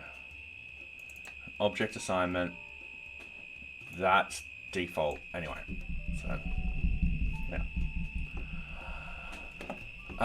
Include closed, that's from the form. Include closed, and this is generic. So that should be fine. Then the split. Now this is where, yeah, this is where we need to actually have the title field.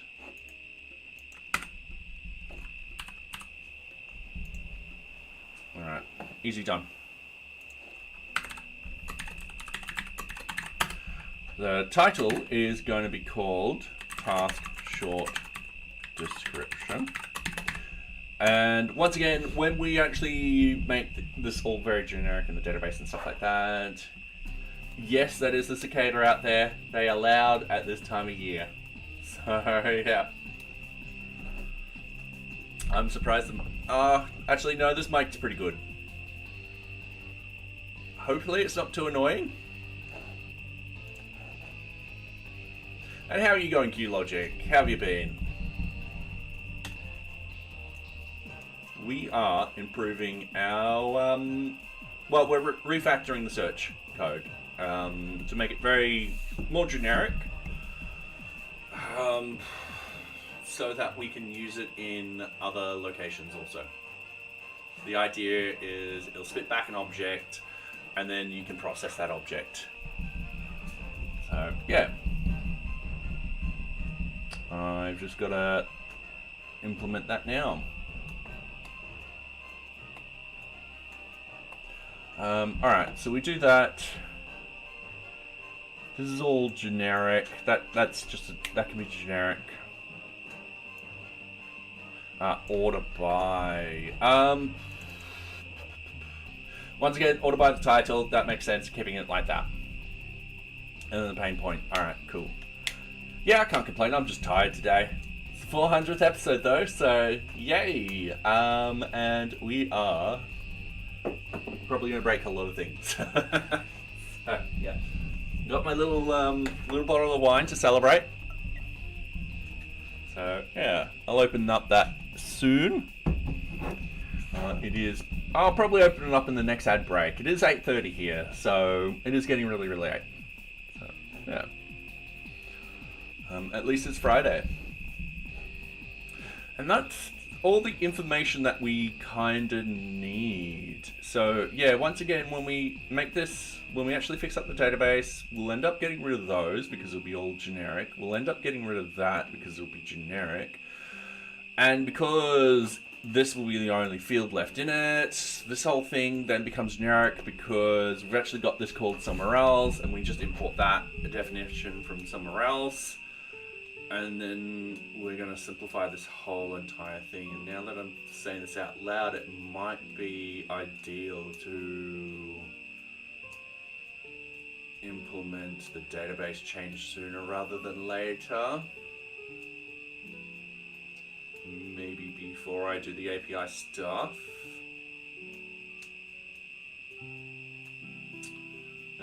But yeah, we'll figure it out. Because I know when we implement the API stuff, I'm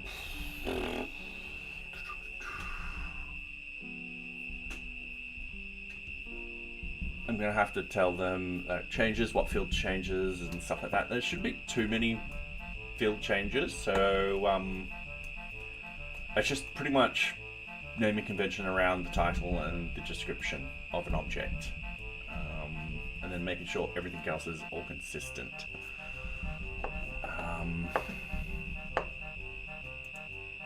But for the moment, I think that will do. Alright, so I'm also thinking in my head how to do all this and stuff like that. And how we want to send the data back.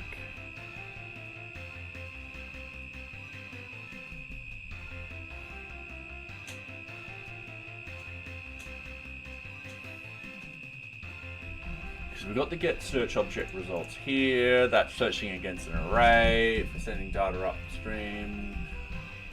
We've got to process this whether it's one result or five. Sorry, we've got to process the result whether it's for one object or 5 objects. And then I'm wondering if we send back the JSON. I do feel like we have to. So, yes. And then, if I've got, let's say, B equals an empty object, and then B,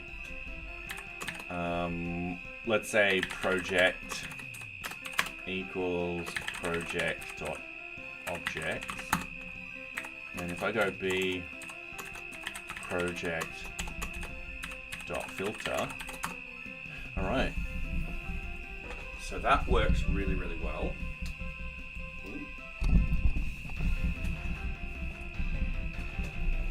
Oh, another thing that does actually occur to me is down at the bottom,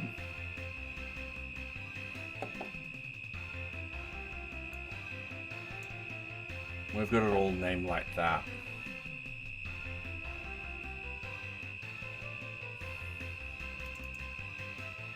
So that will actually have to be the key.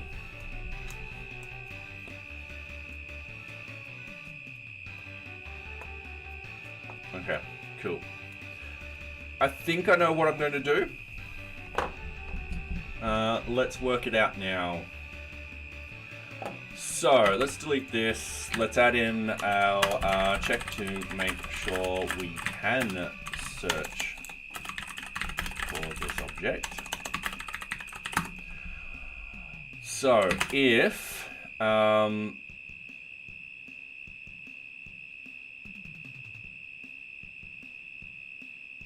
and this is where I need to know what sort of data I'm actually passing through here. So I've got the form, we've got the request, but what we want is the object name. So if object name not in object setup, or self object setup. Return. Oh, what do we return? None.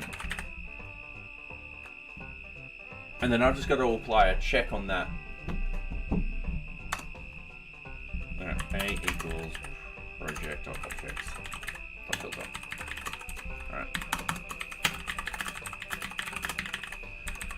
All right, so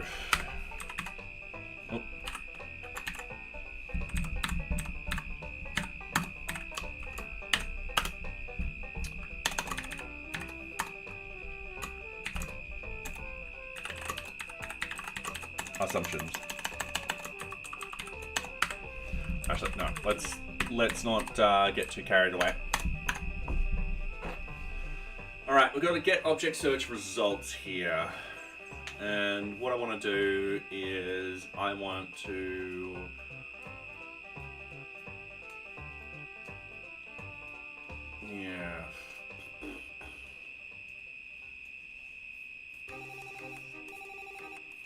So we get the data.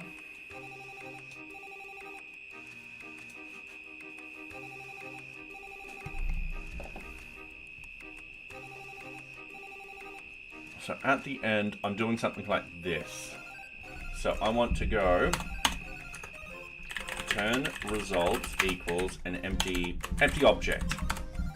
So create an empty object to fill. All right.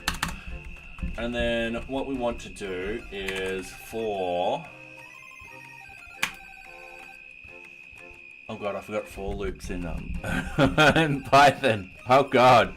I've been using .NET so much. Python for each loop array. It's, don't judge me. I use multiple different languages.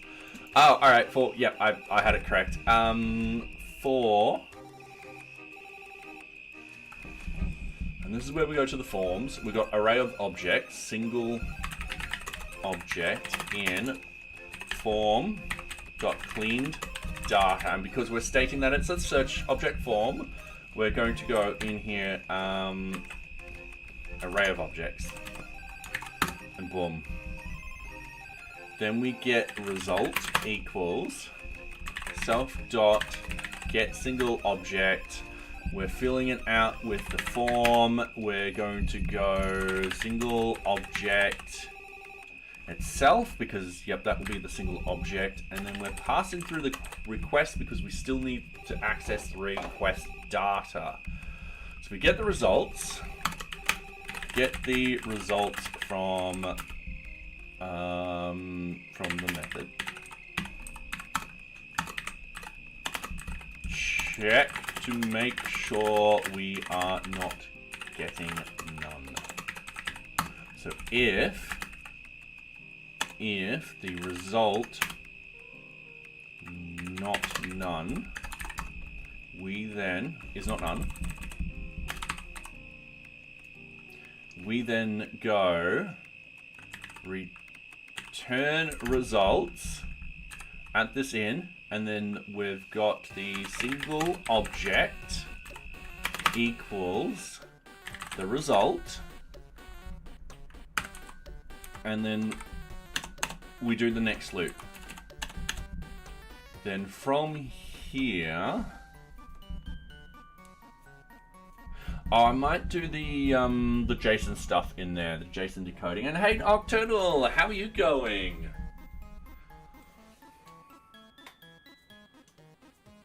I am improving the search functionality at the moment, and now that I've got both you and QLogic here, I might ask both of your opinions. Let's assume QLogic is still around. As discussed a couple of times, I want to sort of go through the models. Let me find the models. And sort of do a naming convention and so forth like that. So for project, with, that's the list of project status IDs. Project, we've got the project name, project description. All right, cool. But if I've got task, we've got task short description, task long description. I kind of want to sort of make them the same. So instead of, it'll be like project title, project description, task title, task description, RFC title, RFC description, and so forth like that. So they're all sort of a uniform naming convention. And I'm just wondering, because I do want to get the API stuff out and all that kind of stuff, because the API is coming out in 0.31, whether I should wait and do that change on 0.32, or if I should implement that change in 31 before the API comes out. At the moment, I'm leaning on waiting to 0.32 to do that change, and then be like, all right, anyone using the API, we've got a break and change. This is all the new field names. This is what's happened, and have a map that out, and so forth like that. I don't have too many people.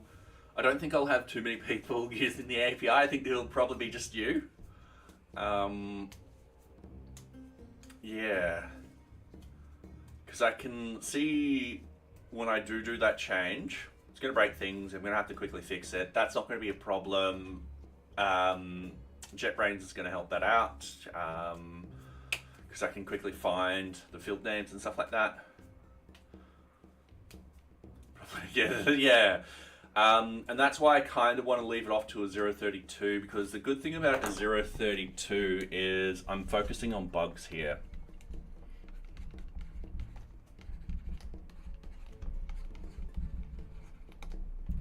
So yeah, I'll probably leave it going for 0.32.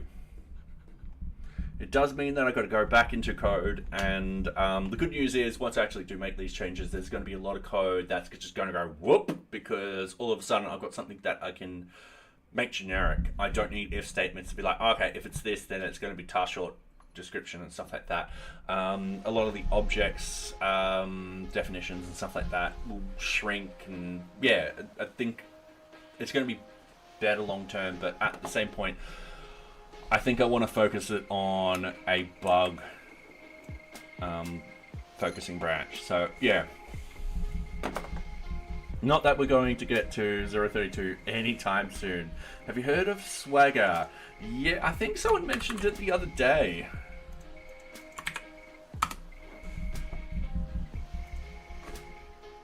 Yeah, someone did mention it the other day. Either you or someone else. Will be cool to have Swagger files for the API at some point. All right, cool. Give me 2 seconds. I want the Kanban information number 2. Allows you to code gen clients. Ah, all right. Now I don't have an API thing here. For those actually watching, this is me using NearBeach in real life. All right. Automation security. I'm just going to put API, because it's going to be a big enough sort of thing that it does deserve its own sort of thing. I'm going to put the API towards the top because that's one of our main focuses at the moment. I'm going to go back to the Kanban board. I am going to implement Swagger for API documentation. All right, cool. Allows code gen clients and be cool to Swagger files. All right, cool. And then what I'm going to do is I'm going to copy this.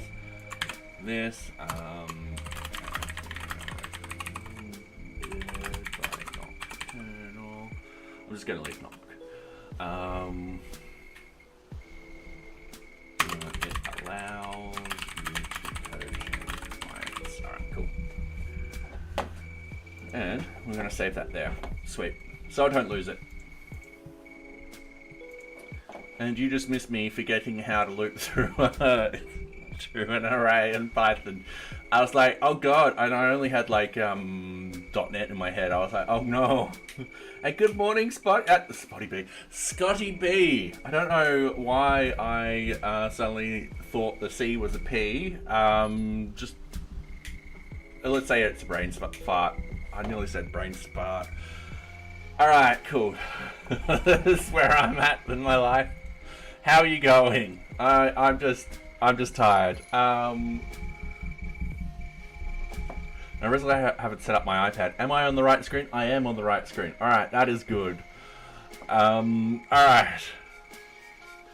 So, we're on this. So, get search object. We're going through this. Get single object. We got the result. If none, we then process everything in here. So, what we want to do is we want to go result equals JSON.dump. In fact, we can do this probably in JSON.dumps list result CLS equals Django JSON encoder.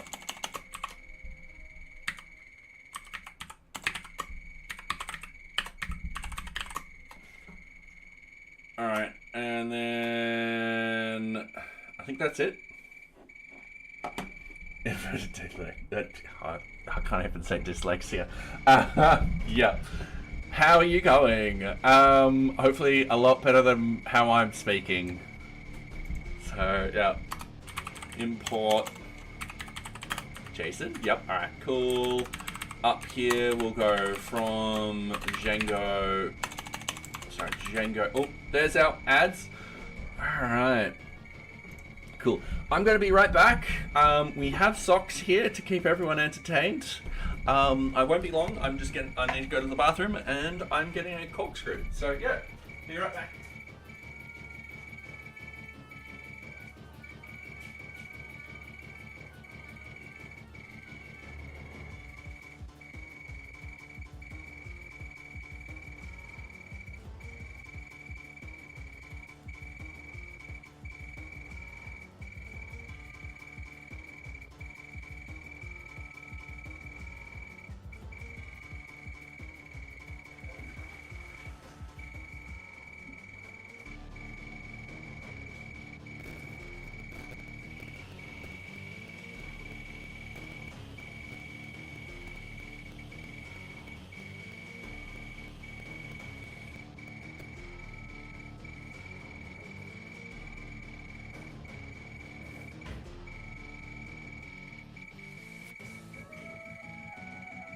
Alright, I am back. Oops, sorry, socks. And we've got 14 seconds left of the ads. She's like, I got interrupted. Alright, so.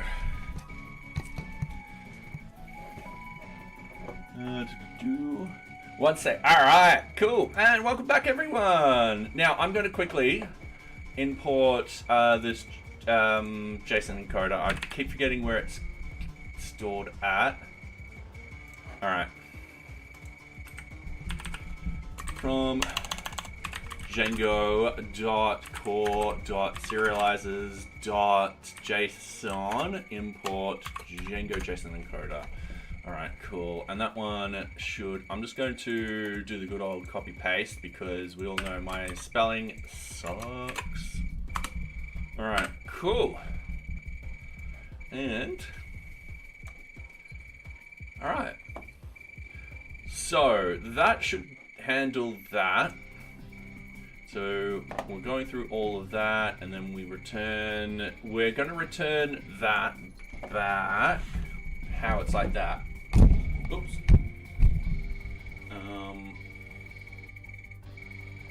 Oh, maybe not. Maybe I got this wrong. I have got this wrong. Yeah, alright. So, what I want to do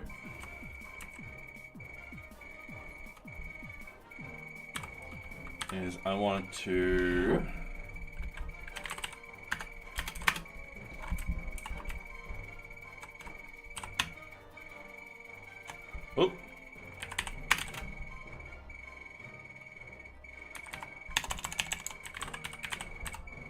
result equals that, and then what we want to do is return results. Then we open it up, and then we've got the single object equals, and then we've got JSON.loads, and then we've got the result in there. And that's how it should be. And yes, treats to cats. I'm recovering from a day of taking my son to get his wisdom teeth. Oh no. Oh. Pull out his wisdom teeth. The uppers were... Oh no. Oh. Oh damn. That does not sound fun at all. I am sorry your kid's going through that. I can only imagine what the pain is, and I'm assuming it is a lot of pain. So, yeah. Well, I hope he gets better. And hopefully in the long term it'll be a lot better. But yeah, that does sound very painful. In your bed. You know what's happening, Socks. You know exactly what's happening. She gets in her bed like this, halfway, and she's like, nah. She's like, I did get in my bed. Now, in your bed properly. In your bed properly. You know what? Scooty, Scooty. You know what to do. You've been at this for years now. 400 episodes, Socks. 400 episodes. Max. See if Max comes.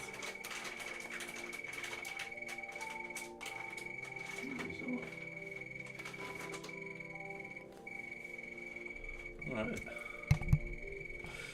Yes, I can't believe it. It's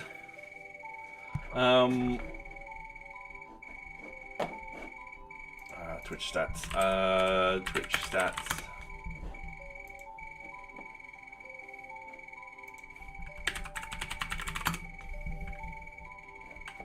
Yep, fair enough.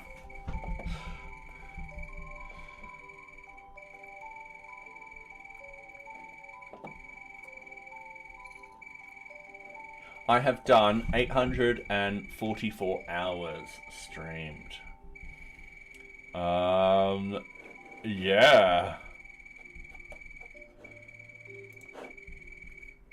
It's been a lot.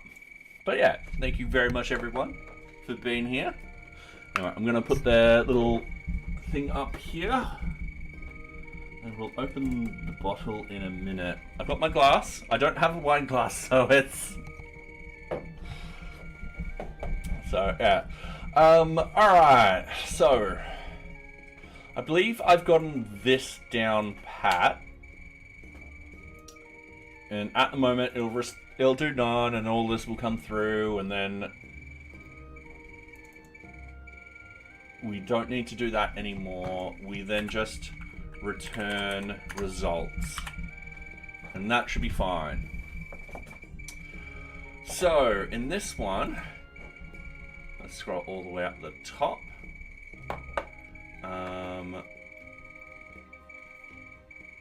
This one, we'll get the results.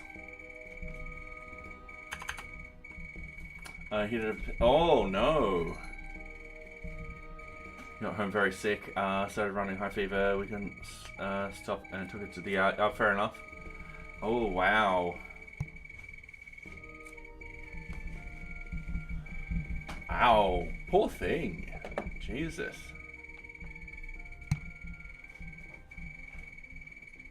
I'm surprised the school nurse didn't take his temperature. Result equals... now this is where we need the object... this up here, object setup. And then we pass through the object name.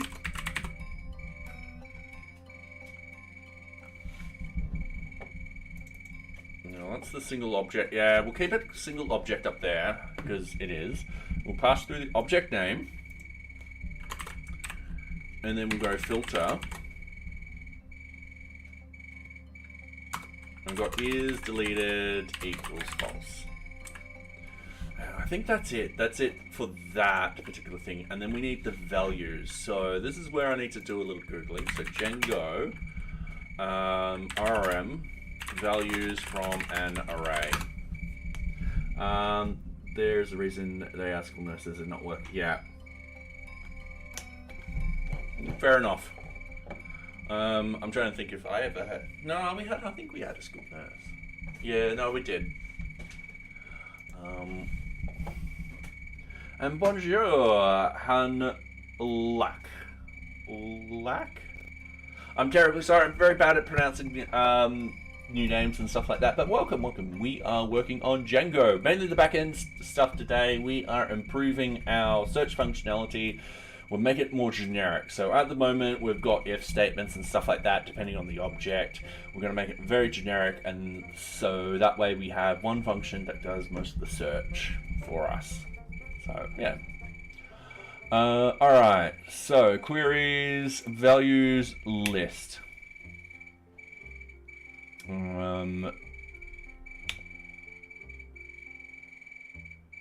I think that's the wrong thing.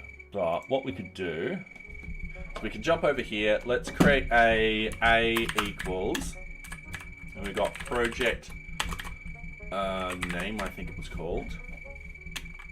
All right, let's find out.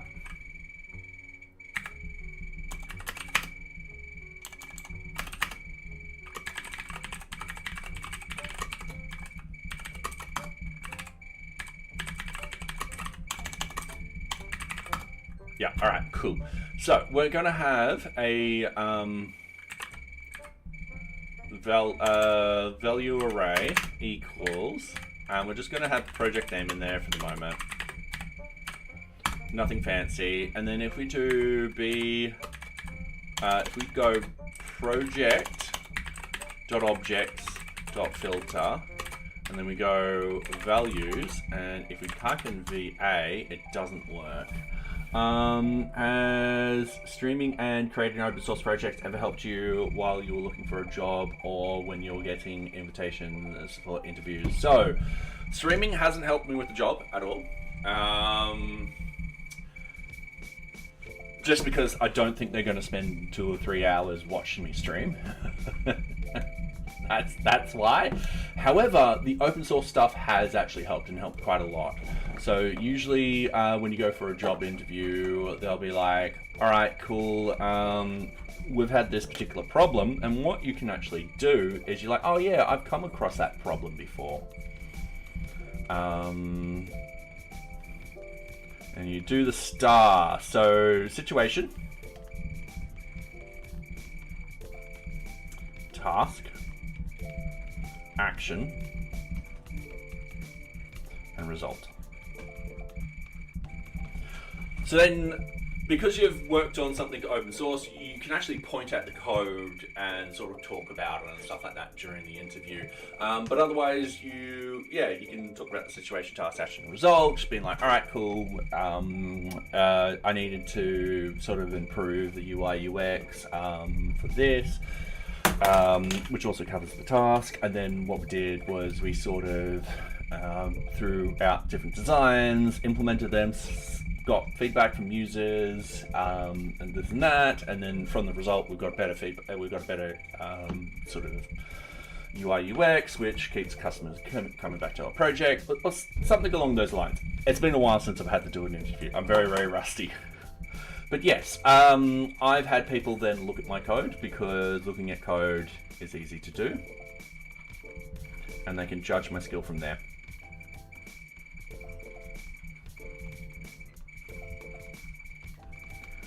Now, you don't necessarily need to contribute to a major sort of open source sort of thing or anything like that. What you could do is you can work on small little projects and just put them up there, and just be like, just be like to people, hey, in the README, hey, I was just doing this to see if I can do it.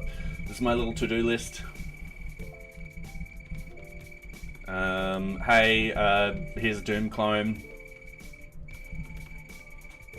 Look, I've built a WordPress theme.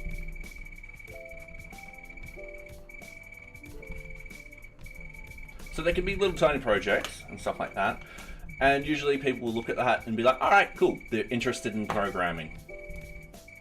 The kind of interview is always boring for me. I've always focused more on behavior rather than on technical skill, because I believe that if a person has the right attitude, they can learn the technology, which is just a tool. I'm gonna second that, kind of second it.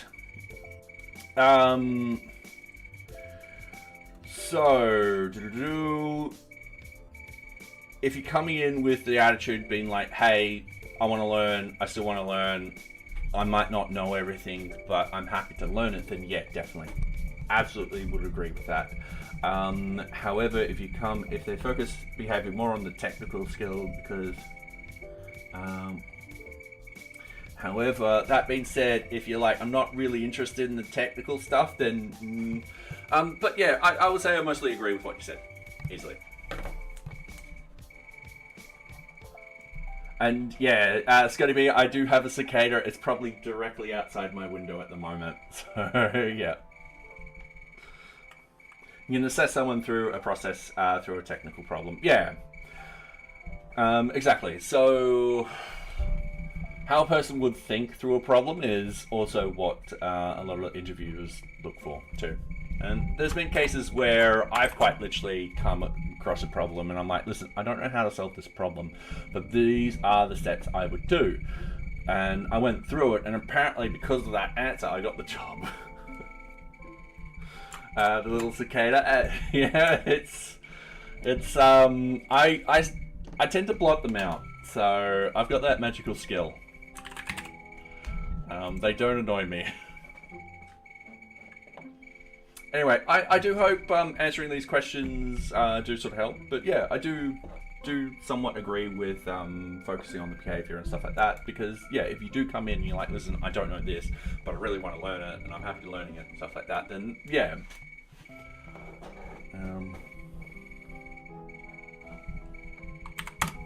All right. So result equals that object is deleted. Oh yeah, we're looking at the values. So if I go up here and I go back to here and I'm like, no, those are the wrong. I'm just going to close all of these. And what I'm going to do is Django rm values from an array.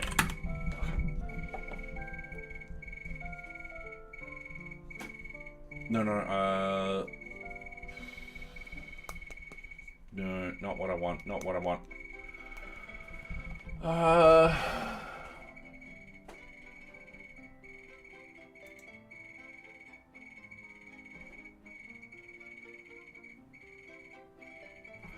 Okay, so product, yep, alright, cool. I've worked with people who are pleasant to work with, but really did lack the technical skill, even though they tried. They weren't good enough at the problem-solving side, yeah. And that's the thing with programming, there's a lot of problem-solving.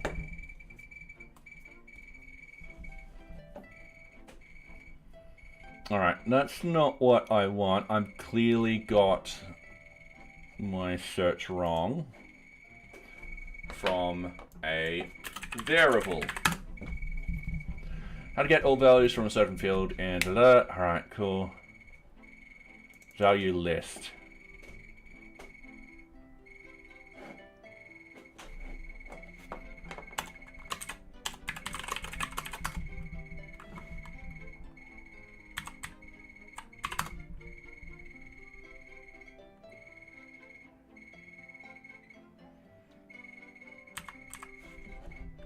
Probably not what I'm thinking of. Alright, you can use value list as which will provide you your data in a list containing the values of the field. I want to use values. Hang on, I think I got an output all values from an array separated by a comma.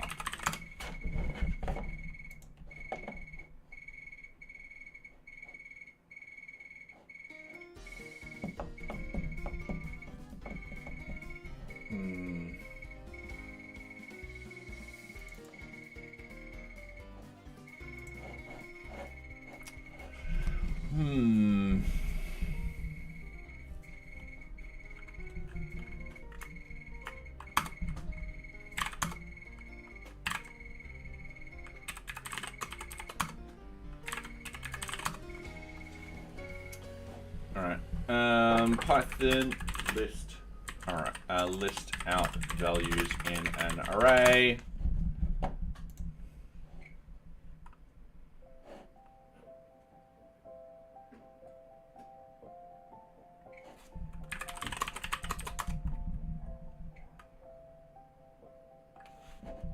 not exactly what I want.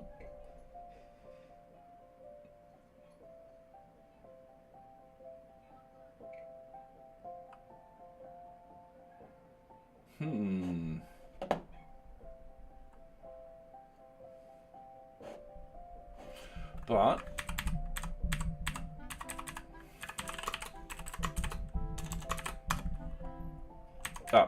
that's meant to be just values. String or bytes like object. Yeah, alright. Damn it.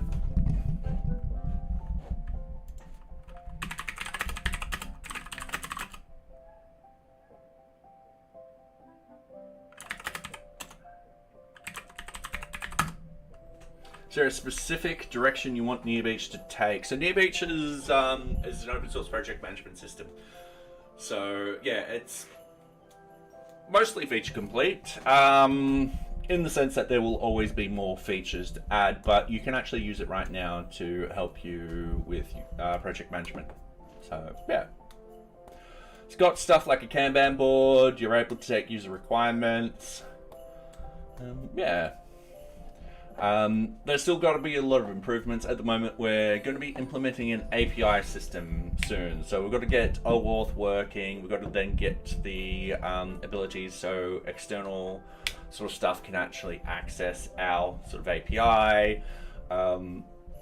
Yeah, I need to get back and take a look at that PR I did, finish off the other one. Yep, fair enough. Yeah.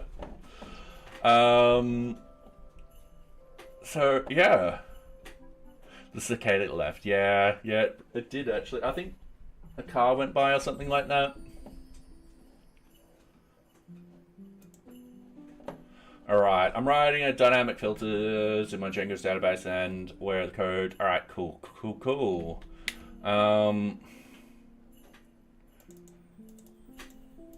Not what I want.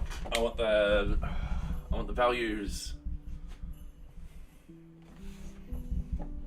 They're not even using value in here.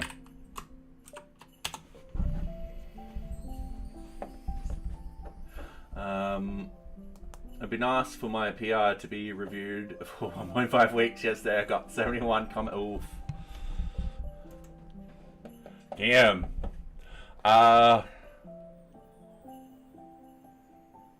Okay.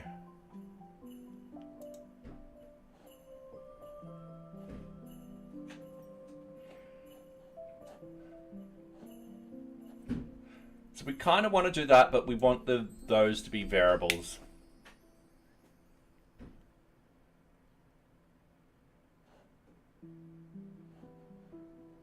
Value list.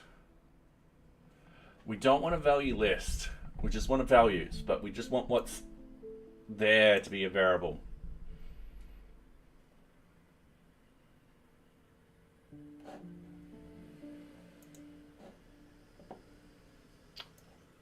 Invalid request format. I think Twitch has screwed up that URL. All right.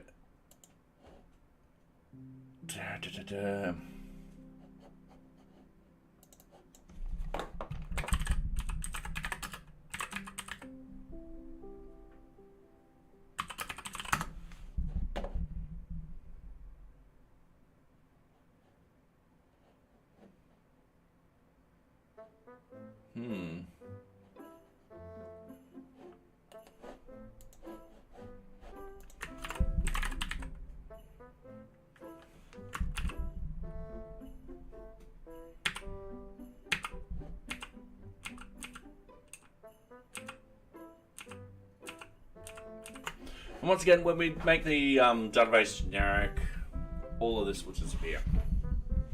All right.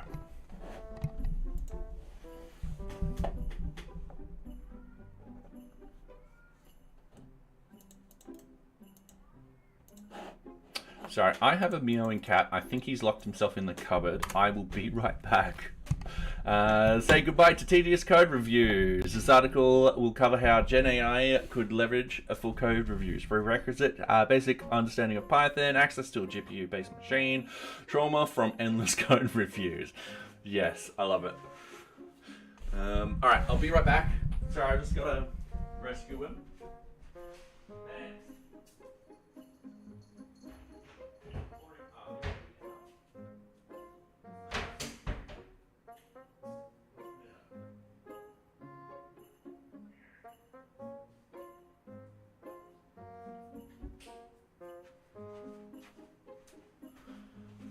Okay, we've got Max here.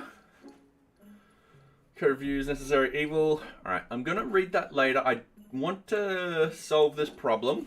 Oh, no, Max wants to run away. Did you want the bed?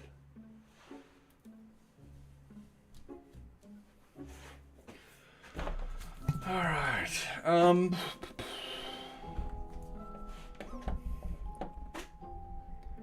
values, and then...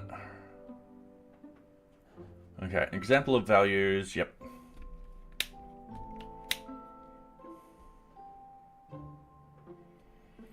But I don't know.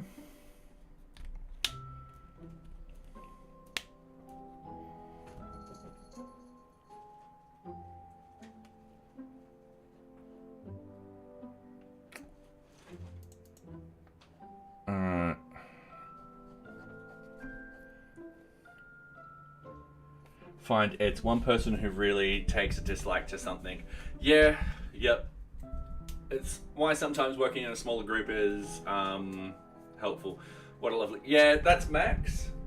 He loves to run around, open up cupboards, and then meow at the top of his voice. What the problem are we trying to solve? So, in Django, we have the ability to... Let's say we've got a table called entry. We're going objects. We do the filter, and we just want to grab certain values. Usually we do something like this, and that's all good and dandy. However, we have a problem here. I'm trying to make this a variable, or a bunch of fields we want to catch. So yeah, so it's like object entries dot find. The dot find isn't there, but yes, there will be a dot find. It's dot filter. However, this particular thing doesn't have the dot filter on it. It just has the dot values. So if we were to have a look at actual code, we can go down here and be like, all right, cool. So that's what we've got so far. And what I want to do is grab a set of values from that code, from there. And let's say it'll be title, description, and status, for example. Now, because I stupidly set up the database how I did, I can't make these generic because they'll all have, there's some that are like titles, some of them are names, and some of them are this and that, and don't ask me why I did it stupidly. I did this 8 years ago. 8 years ago I created the database. So, we are going to change the database to make it more generic and stuff like that, and this won't actually have a problem in the future because then we can make this whole thing very generic. But in the meantime, I need to pass through some variables into here. And I've got, let's say I've got a VA.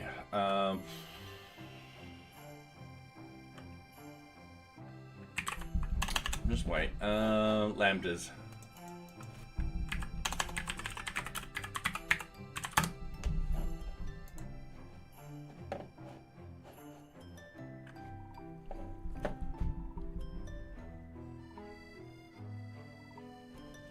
No, lambdas won't work.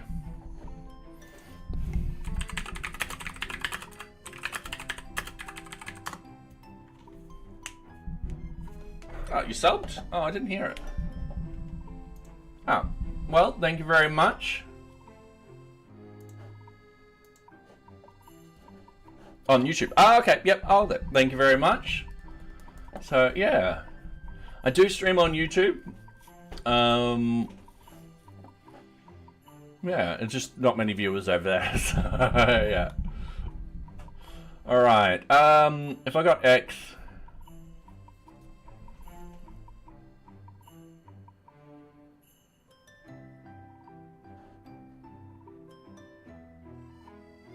For A in that. All right, cool. So if I go for A in VA, print A. Oh, hang on. For A in X, if I did it, list comprehensions. All right, cool. That's what I'm doing. All right. So what I need to do: A for A in VA. A. No.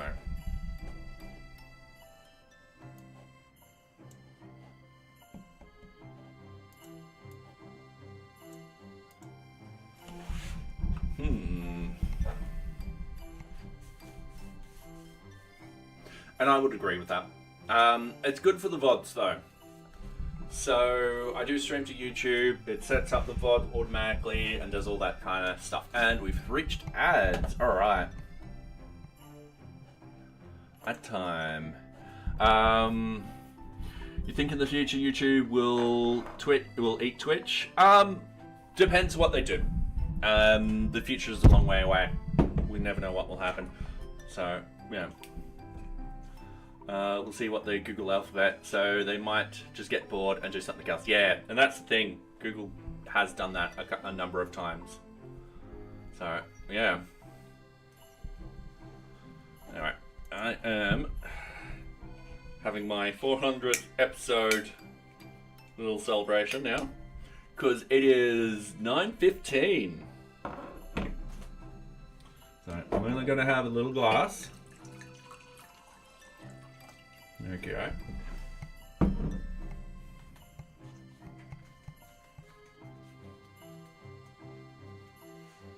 Okay. Ow. Cork back in. And the ad should be over? Oh, almost. And yeah, cheers! It's alcoholic. But it's just a small glass of wine. Yeah, that one's a nice one. Yes, red wine. So, yeah. Alright, welcome back, everyone.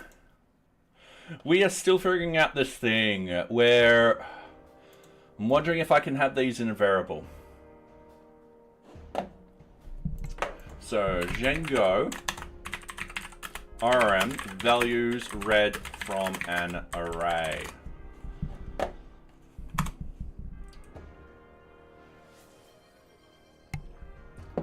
Hey, Chris, how are you going? Thank you very much.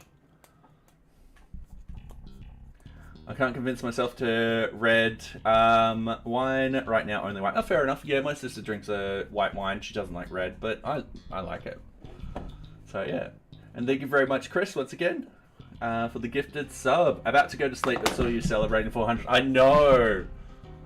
I can't believe it's been that long. So yeah, anyway, I'm drinking a lovely red. So yeah, thank you very much. So yeah. Vino. VueJS. I know what vino it means. Don't know the second word. I should put that on auto detect. Favorite green wine. Vino is wine, yeah. Verde is green. Ah, all right. Ooh, fair enough. How to retrieve all values. We don't want all values.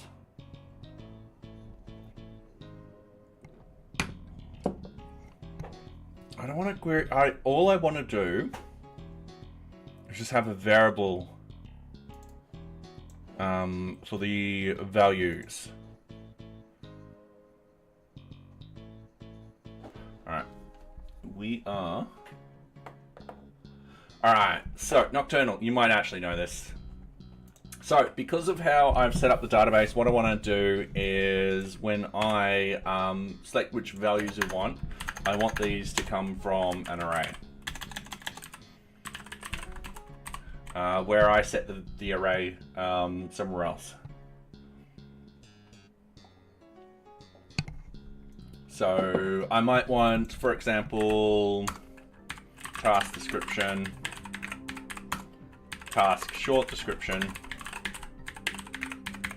and then task status, like this. But if it's a project, once again, this is just me not thinking and not deleting my bad database design when I should have.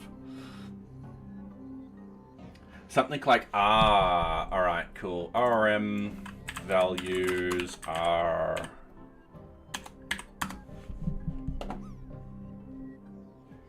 Django values VueJS. It's called memory infinite. All right.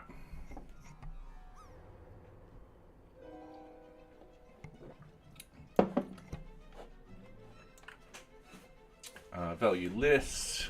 We don't want value list. Okay. And I can't.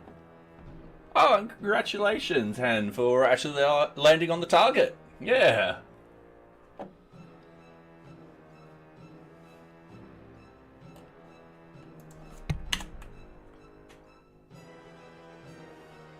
All right. So you're saying, if I define, let's say R is over here, A, B, C, and then down here, all I need to do is R. All right, let's test that out. We can easily quickly do this. So I've got project.objects.filter. Let's do that, and then VA. Too many values to unpack, expected to. Oh, all right. Hang on. It might be VA equals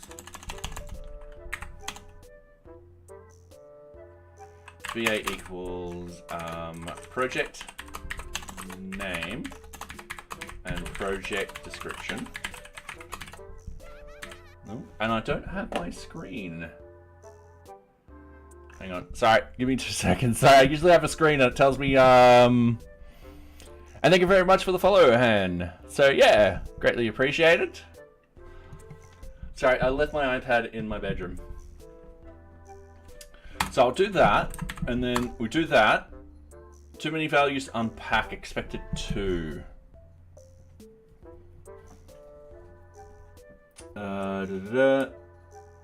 Is the list unpacking operator in Python filter is different than values, right? Yeah, so we're just looking at the values.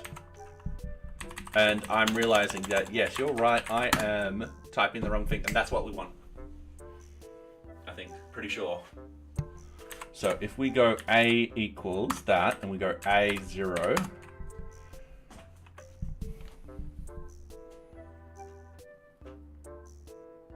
we've got the project name and the project description. Perfect. That is exactly what I wanted. All right, cool. So now I can get rid of this and this, and then all we need is this. We need self.object setup, object name.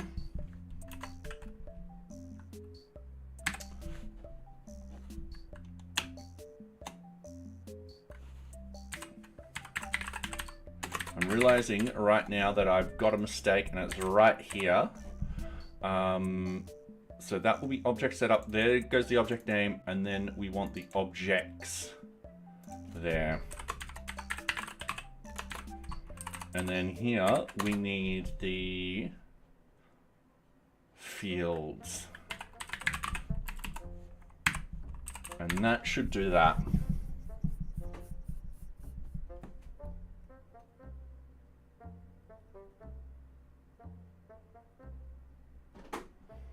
I think you hit the nail on the head, Nocturnal. I was just putting in dot filter up here as a mistake. So, yeah. All right, so we got the result. We get the object filters, so that will hit this and be like, all right, cool. Then we just filter for what was deleted. Cool, get rid of those. And then we get the values that we want. So that makes all of those generic now. So that's essentially covering all of those, which is great. And then we need to do this particular one. 1, 2, 3, 4, 5. I'm just going to yank those 5 lines. And I'm just going to put them in here like that. And then we go check to see if not super user. If not, we limit to users own groups. So if not, don't limit by groups. All right, cool. So object assignment results, that's going to be the same. 1, 2, 3, 4, 5, 6, 7. So we're going to go in here, we're going to paste in this, we're going to do this, we're going to do this, and then we're going to do this. All right, cool. We need to import object assignment. We will scroll up to here, element OP.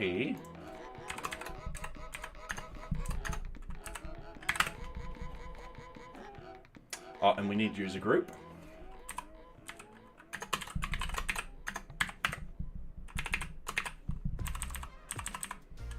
Okay, so we've got the, ooh.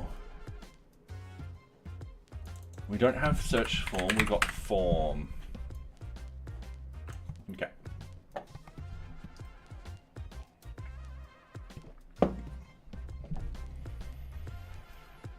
So now we've got the object results.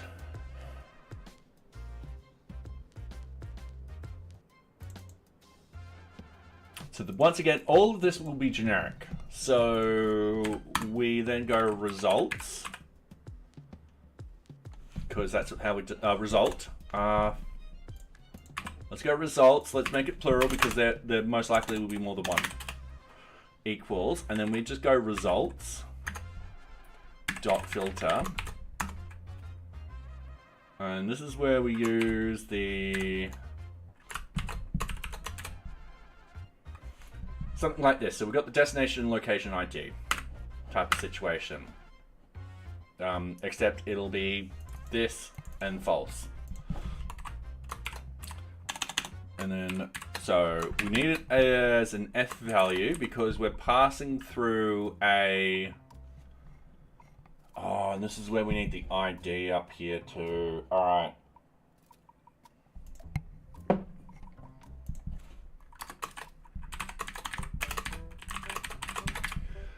Because another thing I've done with the database, and I might revert this, is request for change.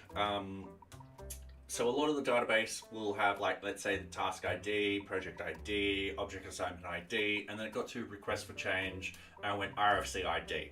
So I can't use something generic here. I actually have to use this. Now, I might go back to that and go, no, that needs to be very generic. That needs to be request for change. And keep it like that. Now, the reason why I don't like having plain ID is when you do your, like, let's select, let's say you've got project.id, and you got a bunch of other stuff in here and so forth like that, and then you go from, and a bunch of joins and stuff like that. When you actually get the table, you'll get an ID in here, along with a bunch of information. Now, a lot of the times you can be like, all right, cool, we're only going for the project table. This is going to be the project ID. However, what happens if you've got object assignment in here? Is that ID from object assignment or project ID? So that's why I've purposely named these fields as verbosely as possible. So yeah, is unpacking operator for the mapper types. Can't you rename on join? In this sort of case, I'm not too worried because what I'll have is that ID field up here and I can reference it. But when we go and do the database renaming of all the fields and stuff like that, I'll probably get everyone's opinion whether or not it should be RFC ID or request for change ID. That are the same. Or are you talking about this? Oh, I'm just doing a quick example of why I like this verbosely. So yeah. So if I had a join and stuff like that, and I just had ID in the output, it's not guaranteed which ID that will be. Especially if someone gets this data and they've never seen the SQL. That's just going back to when I was a data scientist. So yeah, that's a long time ago. It usually throws up an error. So the SQL should throw up an error being like, hey, these two fields are the same. You got to be specific what it is and stuff like that. However, when I was a data scientist, we had a couple of problems and we finally got access to SQL. We realized that there was an ID field in there, but it was for a different table that we thought. It wasn't the main table and stuff like that. And we're like, all right, from now on, we have to be verbose about these things. So, yeah. All right. So, I'm just going to pass through that. So we scroll down, and this will be... Now I'm just wondering if... Wait, I was here. Yeah. Self.object setup. Object name. Now what I could do is I could just call it object and actually shorten a lot of this.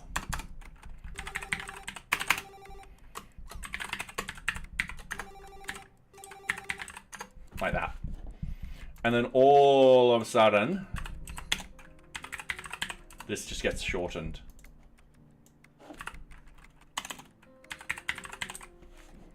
Like that. And then use to shorten the code below. Yeah, it stops.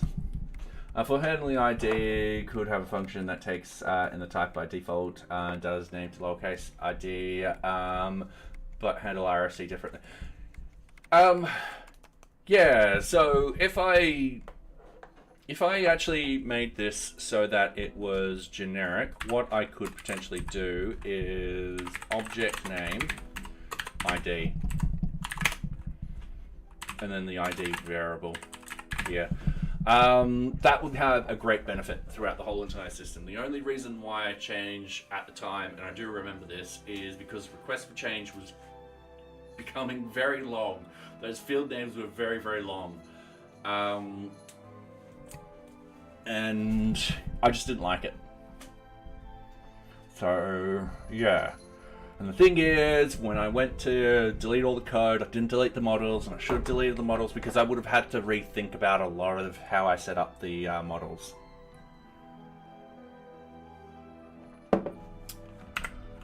So, yeah. Anyway, I'm just going to comment out that. I'm going to go to that F. So in this sort of case, what we need to do is just object, and then I've just named it ID. And we key, in this sort of case, I've got to do that and go ID, and then we go ID. Actually, no, we don't need the F value in there at all because we just reference this completely. All right, cool. So we've got the F value in there. Get rid of all of these squiggly things. And actually, no, I do need the F value in there.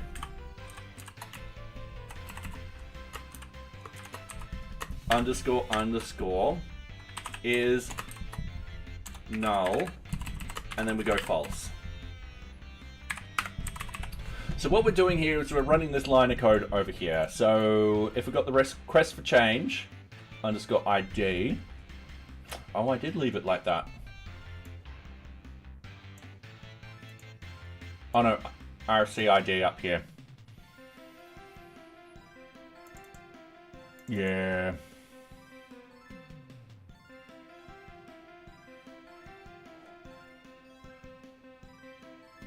And that's another thing, is I'm not being consistent there either, and that's what I'm hoping to do with the database.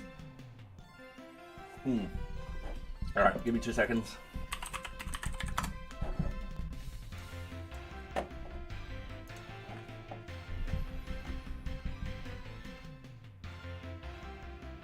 Okay.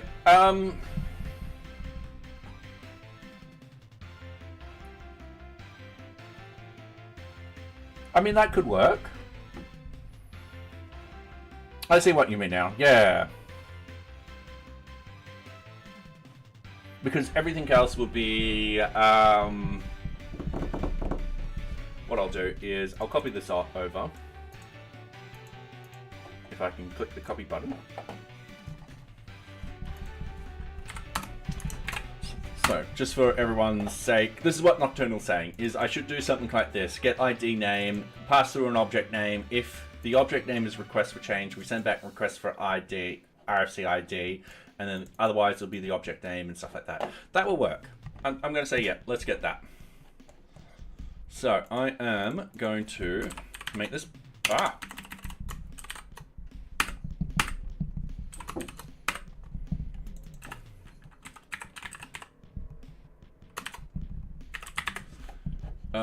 I'm just going to be like, and then we get rid of that.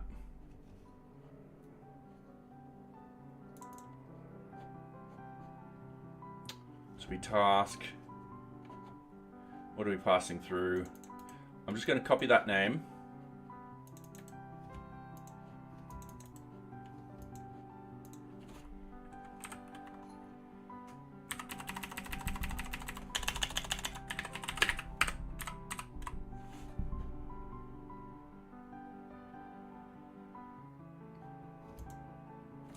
How is that code unreachable? Oh, hang on.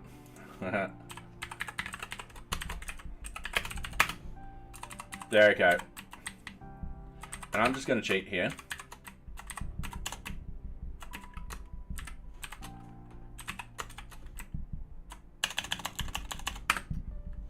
Cool.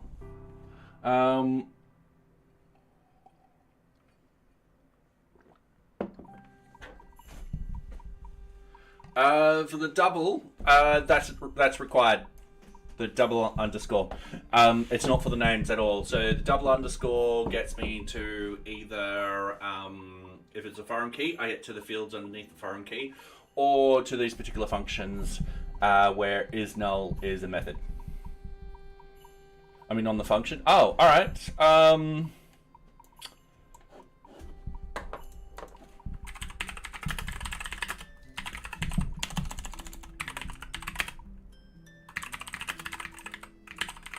I forgot the wrong.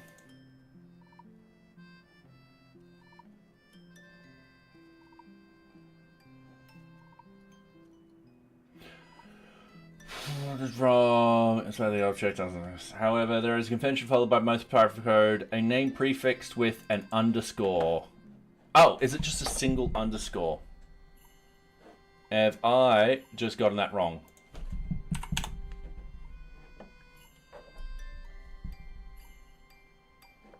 Alright, cool. That's an easy fix.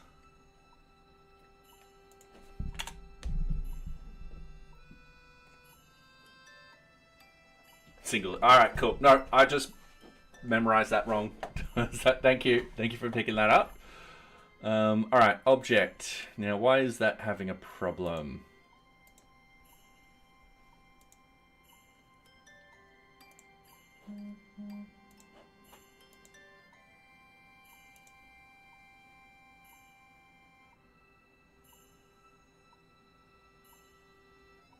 Alright. No, I think, yeah. Alright,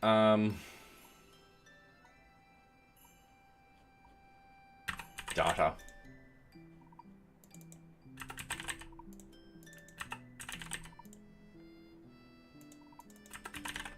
Oops. Alright, easy done. If you do delete is something like prefixing a name of the okay, yep. Cool. Cheers, thank you. Alright, let's get object ID. So, in this sort of case, this line will no longer make sense. So we got the we then got F, and then we need this. I mucked this up, so we are going with F this. F, hold on. We then call self dot, actually an easy way to do this.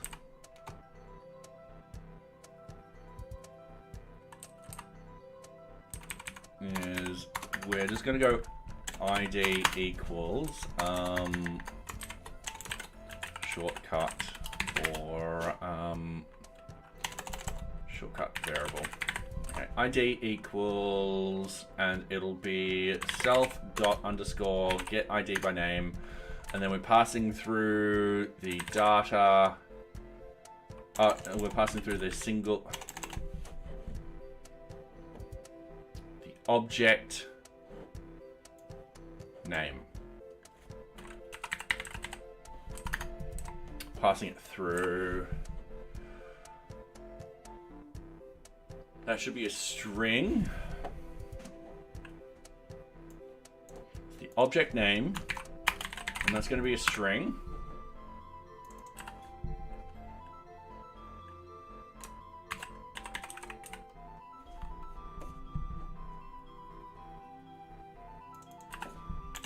Won't let me.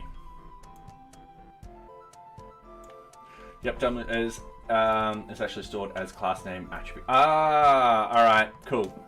Yep.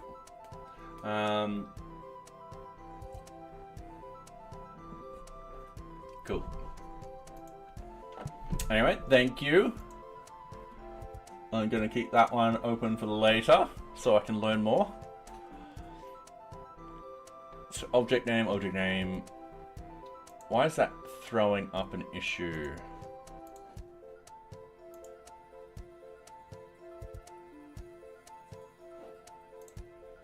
Alright, getting into this. So FID, don't sit on the mouse,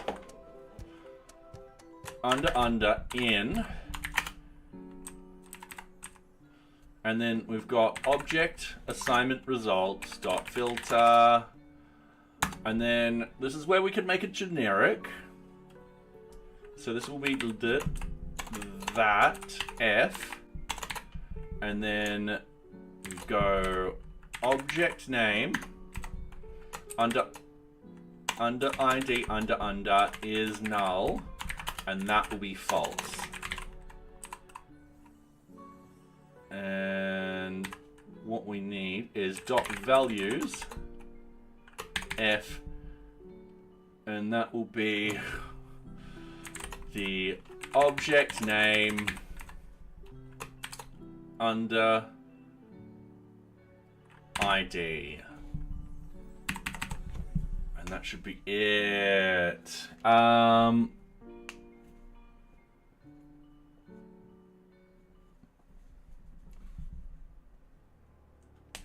right.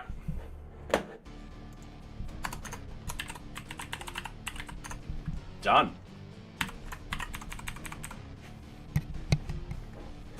Okay, oops. So that should now cover this whole thing. So all of these should now be in this one little thing here. I know this is getting a little confusing.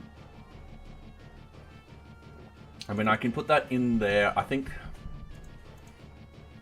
separating it out, I think ID field is better.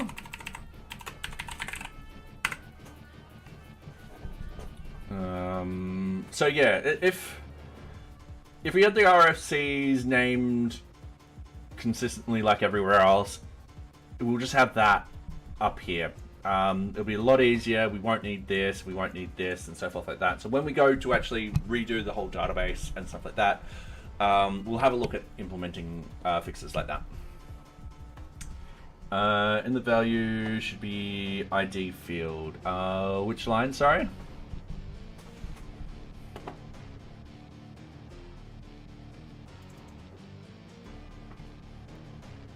$77.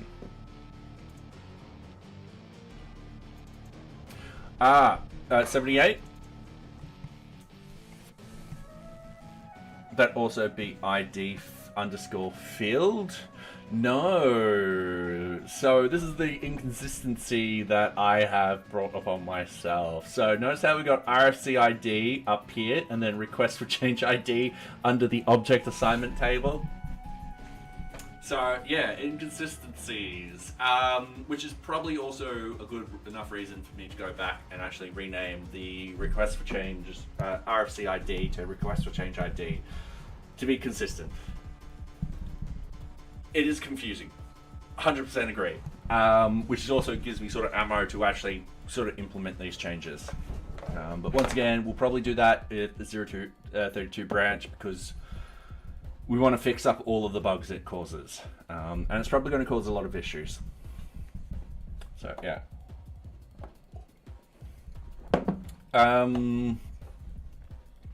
Alright, so we've done all this. Now, check to see if we're searching for closed. I'm just going to go Y3. This just goes, we're on a new line. We just go paste. Oh, and we're in our ad break. All right, I'm gonna have a little bit more. I'm gonna be very, very naughty. I'm gonna cheat and just have a tiny little bit more. It is Friday, and it is very delicious wine. Not gonna lie.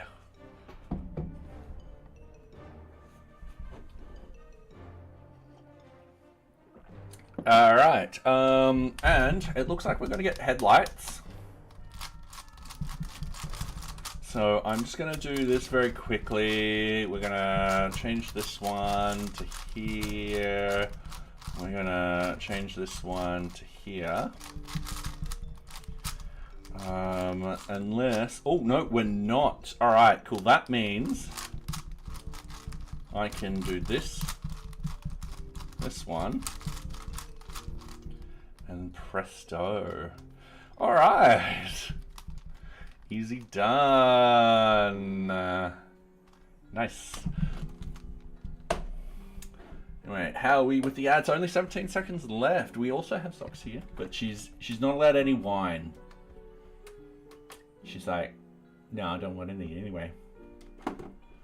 So, yeah. Just a bit more. 3 bottles later. Yeah, that happened to me in Adelaide. Last year in December. Yep. Alright. We need to change this one to just form, and then we're done this one section. So, include clothes. So, this, I'm just going to copy the comment because I think the comment is good enough. And then what we want to do, if not include closed, this is where we also generic, and this is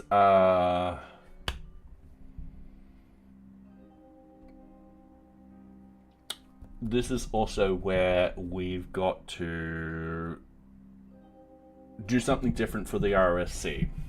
This is probably the only place we need to do something different for the RSC. So,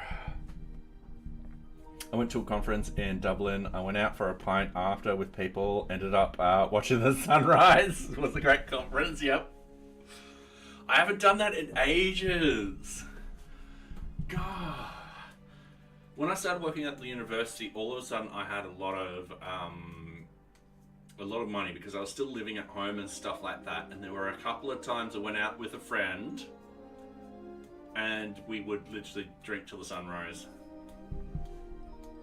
Or either I get home and the sun was rising. I won't be able to do that nowadays.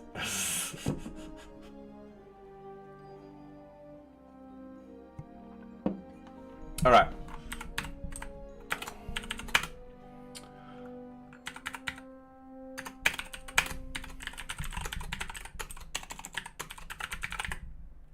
This is only for the request for change. And then we want results equals self dot get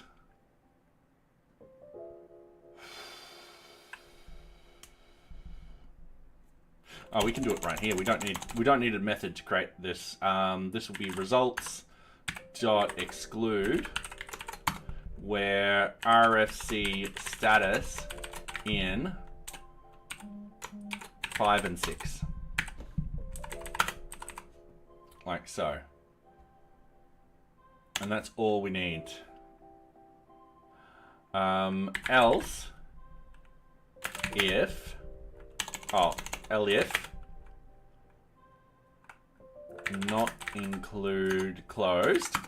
So any other sort of thing, this is where we now do the generic one. So we got results equals results dot exclude. This will be, this is where we've got to look up the list of requirement statuses, and this is what we came across before. I used to go to a lot of conferences. It's something I miss. Fair enough. Fair enough. I haven't been to many conferences. At the university, when I was in IT, we went to one every single year, but that was in Melbourne. Yeah. So, I got a taxi home,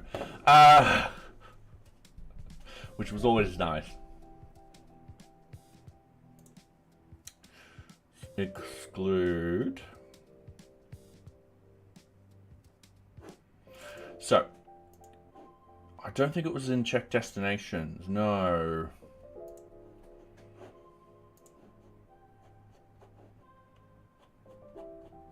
Do we have an error? No, we don't have an error. That was a graphical glitch. Object status lookup. So this is the object we want to look up.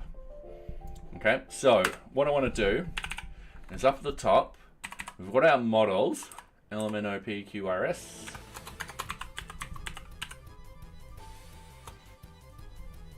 I've already forgotten what it's called. Object status lookup. It'll actually be before this.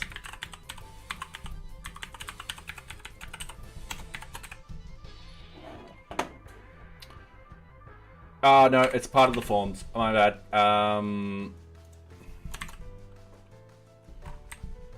For this, so object status lookup. Oh.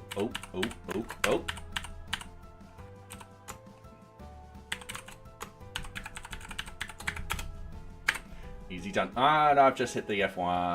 All right, cool. So we want that in here. So, a good way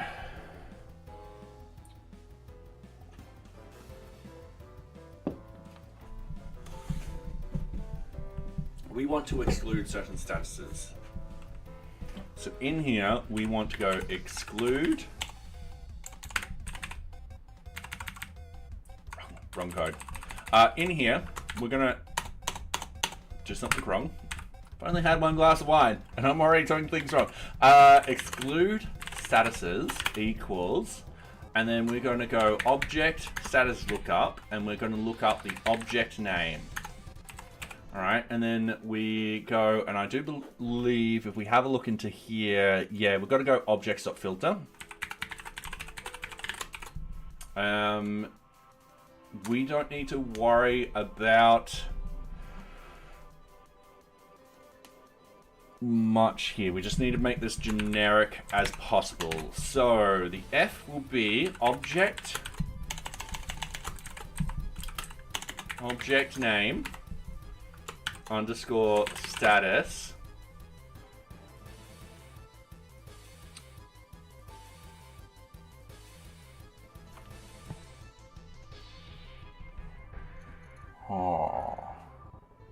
I've just realized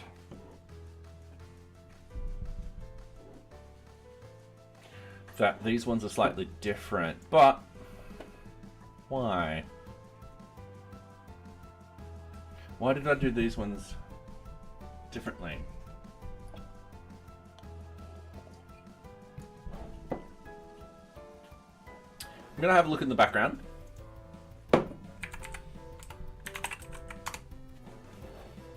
It's probably got a error. I'm just gonna do something here. I'm gonna go requirement results.exclude. I'm gonna open up this requirement status underscore requirement higher order status equals closed. It should be that.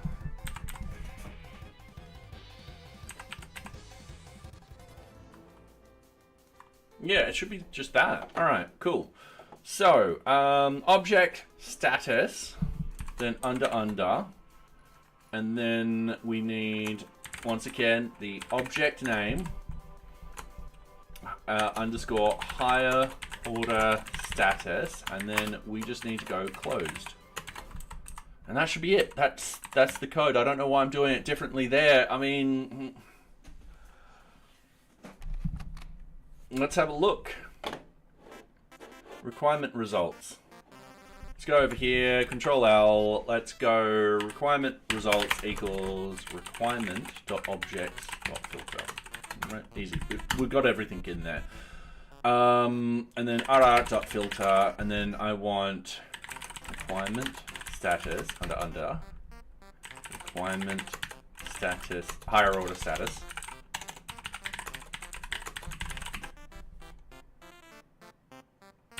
Equals closed. Cool.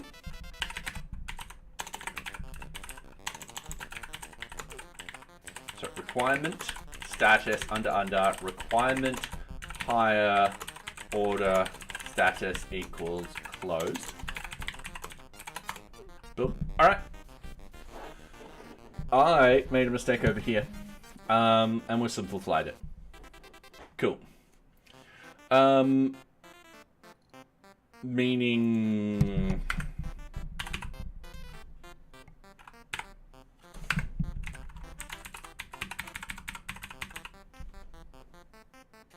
we just do that, and that should cover everything else. And now we're just going to do the search.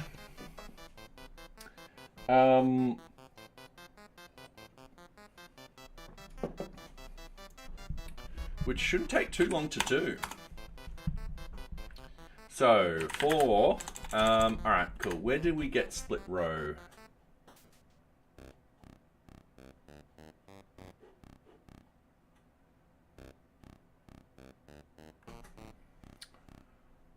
All right, I've only had one glass of wine. I had a split rows defined there. So, yeah. Okay, so for split row in search form dot clean data, actually it's just form, clean data, search dot split by a space. What we want to do is update in, all right, cool. So, we're using the those particular names once again. Once again, we could make this very generic. And I feel like when we do actually make the database names consistent and stuff like that, it's going to improve the code base so much better. I could go back and fix everything.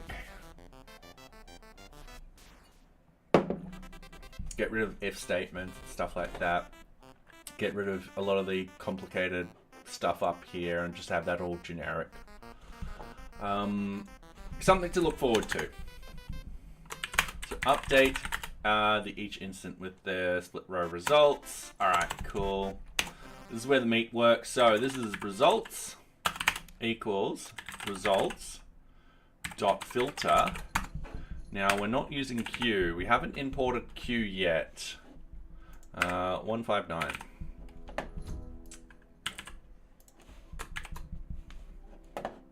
Actually, alphabetical order.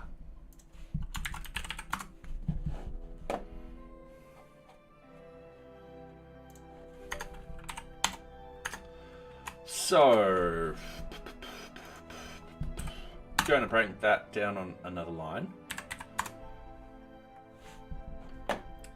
This is where we go Q.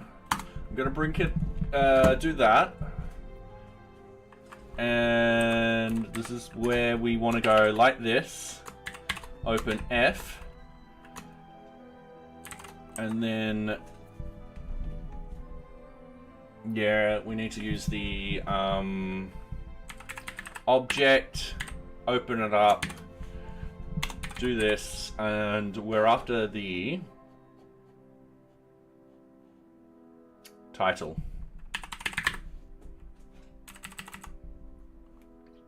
And then once we've done that, we need I contains,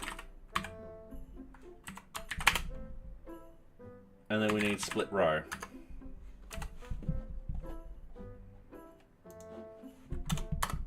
Okay.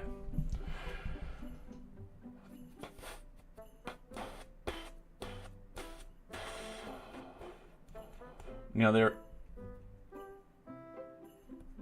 is a reason why we did it as a keyword here.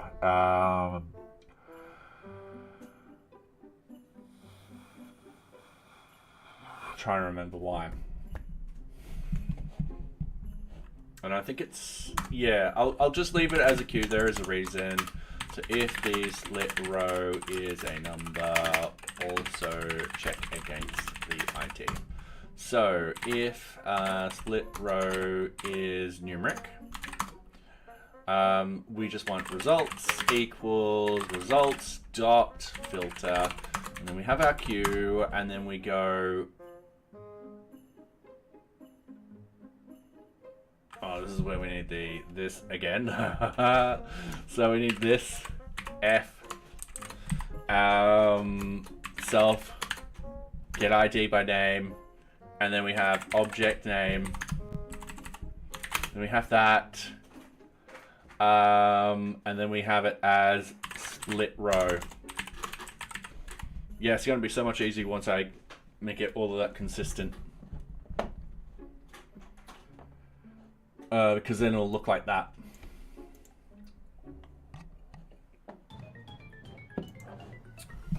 So we've done that. Now, pagination. Yeah. All right. By default, we're going to do 5 at the start. However, that being said, I think we should definitely put in a setting so users can change it. So having 5 by default would make everything like that.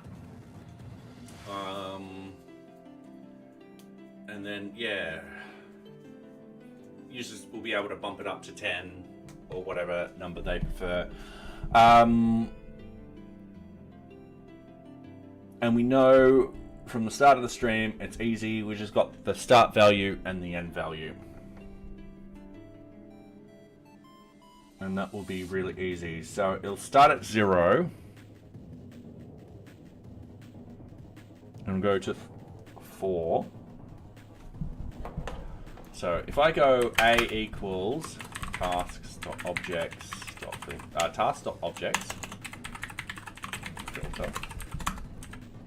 I go A 0 to 4. I should have 1, 2, 3, 4. Oh, 0 to 5. So I've got 1, 2, 3, 4, 5.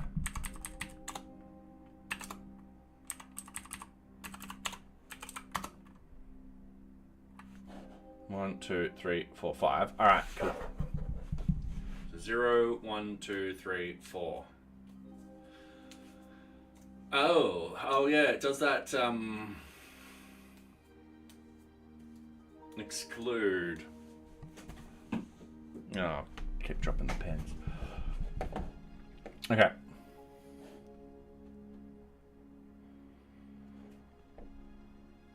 So now I need to figure out how to get the,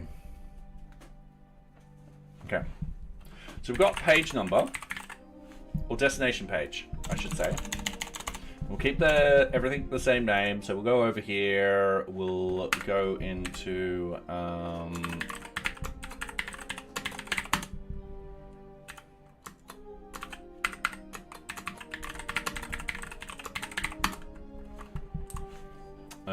destination page. We'll copy that out.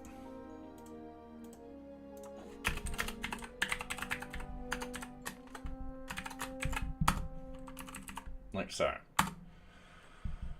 By default, that should be 0. So start value will equal destination page times by the, we're going to go 5. And then the end value should be destination page times by 5 plus 5.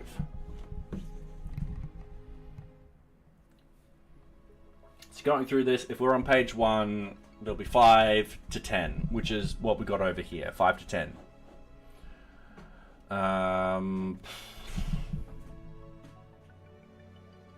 Yeah, we're gonna improve these couple of lines of code in a minute. We're gonna actually have a variable for the 5 and all that kind of stuff. Just at the moment, we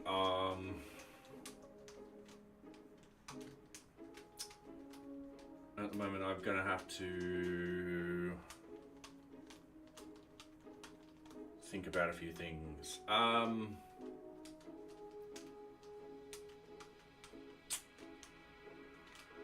Okay.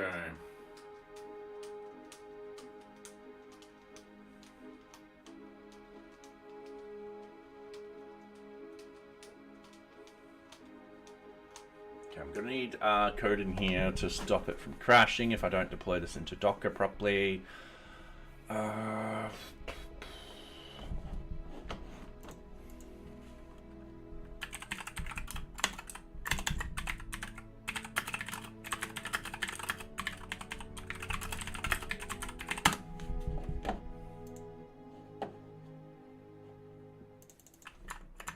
That's it.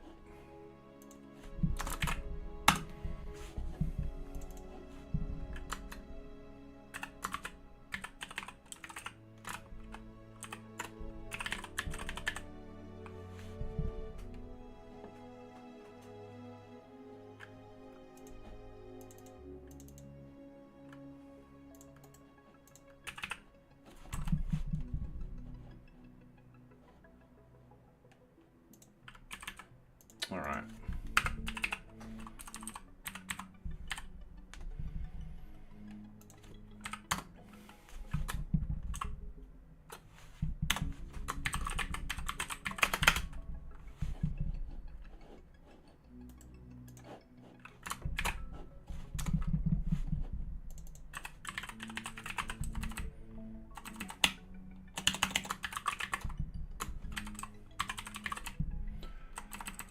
Okay, and then we do a 5. I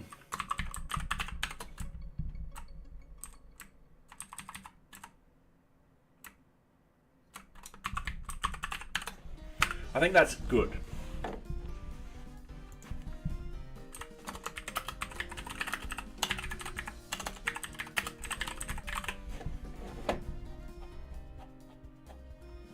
Get that rid of from here. So now we've got the search page and all that kind of stuff. So what we need to do is we're just returning now.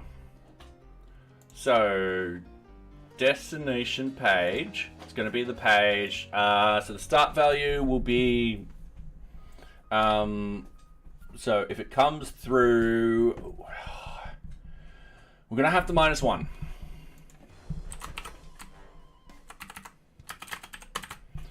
Because on the front end, we're going to have page 1, page 2, page 3, page 4. We're going to -1 in this. We're not handling that in the back end. We're going to make it easy for the users. I need to check to make sure page 1.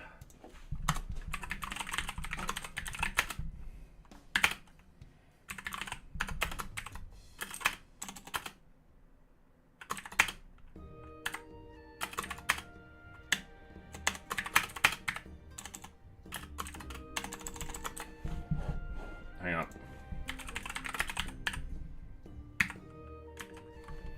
Turning operator.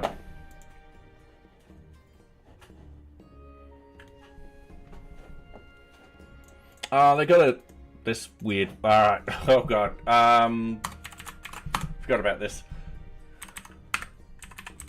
So, destination page equals 0 if destination page is less than 0. Else, it's just going to be destination page.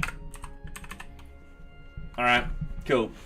So, that protects us just in case someone sends something that's going to end up with a negative value, so we don't have any crashes or anything like that. Yeah. As with the start page, end page, that still works. We'll just need the -1 in there, but that's not going to be a problem. It'll be something like that. So what we need is start value equals, and then destination page -1.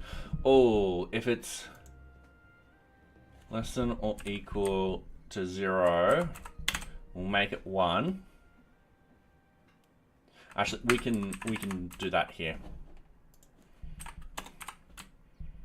Is it less than or equal to that? Otherwise, it will do that. So apply the shift of the destination page as we should -1 the value. Due to the front end sending the literal page number. Alright, cool. That's why we're doing it. So this then becomes super simple.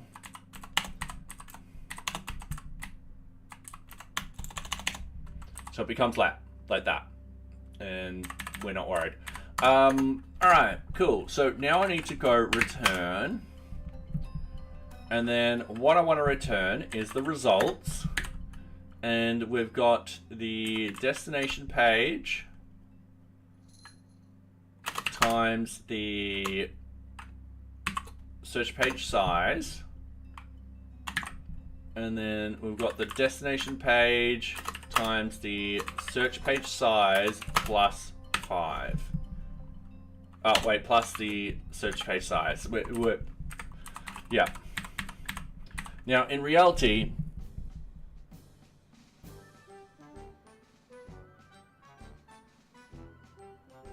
that's really, mathematically, that's just destination page plus 1.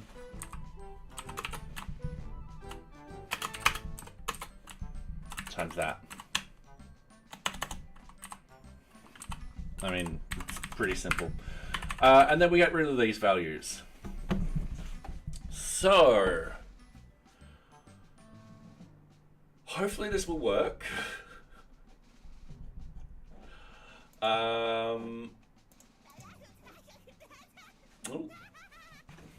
And thank you very much for the follow, Ashish Rania. Welcome, welcome. Hi, how are you going? Thank you very much for the follow. Yeah, we're just finishing up. We've mostly completed this now, so we've made that as generic as possible.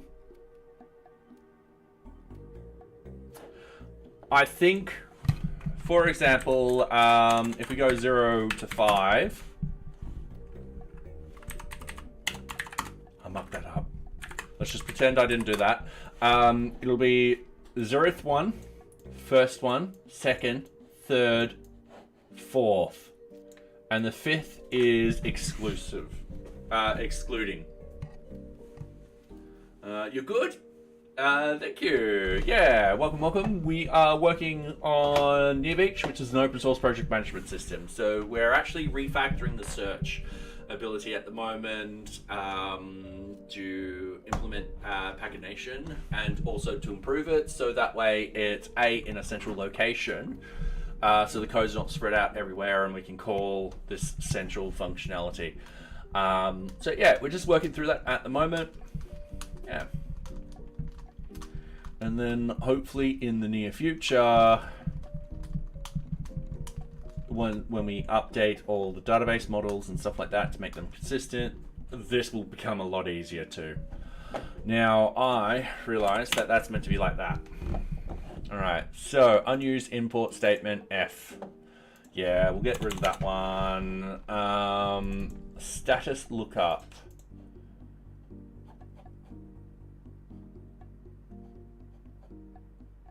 Yeah, we ended up not using that one.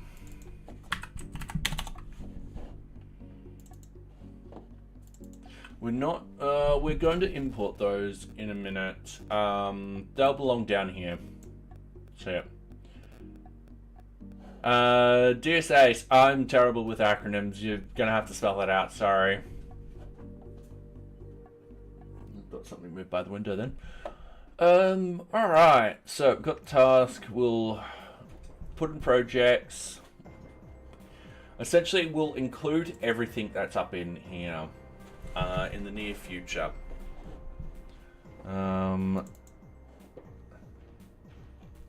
Oh, yeah, that's no longer object. For split row and get results. Object title. Oh, and we've got a quick ad break. Sorry, I'm just going to bump off to that. We didn't have that as now data.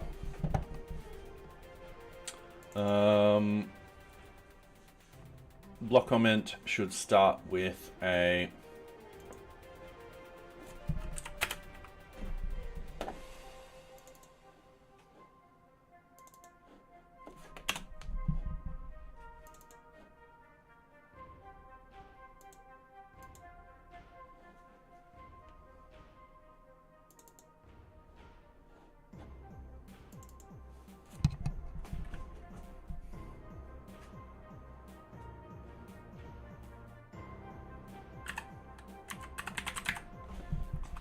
page number. Alright, cool. Typo in the word I contains. No, that's not a typo. Alright.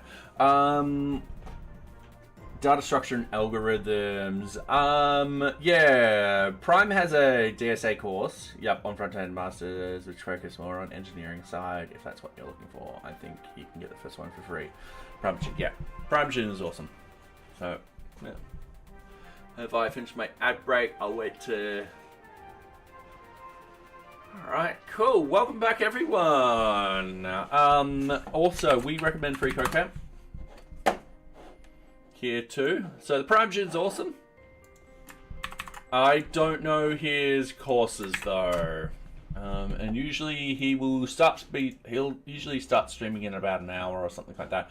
But here, free code camp, it's all free. You just go menu, curriculum, and then you can go yeah, down all of these. So I think we've got, that's the data visualization one. There you go. JavaScript algorithms and data structures. So yeah. Have you looked at the full stack course they're working on? When you say the full stack course, do you mean the free code camp or PrimeGen? Because I've used this a little bit. I haven't delved too deep into it. Mainly because I've been playing around with stuff. The free code camp one? Yeah, I haven't looked at the full stack course yet. So, yeah. Alright. Oh, brightness. So, I think this is coming along well. We just need to do the other objects now. And the other objects we were looking up. Where were the other objects?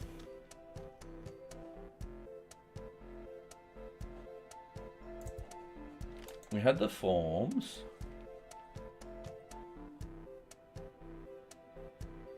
I know we had a place and we were looking at it before, and I'm just like, oh, where did I put that data? But for the moment, what we want to do is, let's open up this, let's go back to search. Let's bump that over there.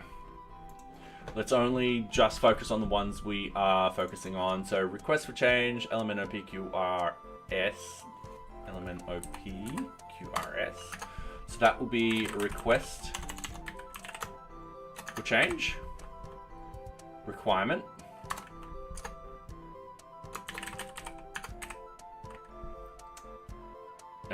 We've got then project, elemento PQR.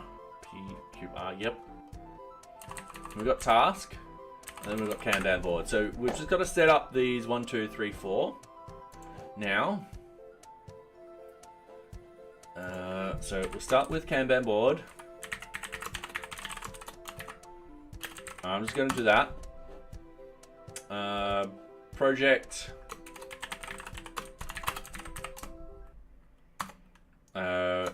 Request. Will change.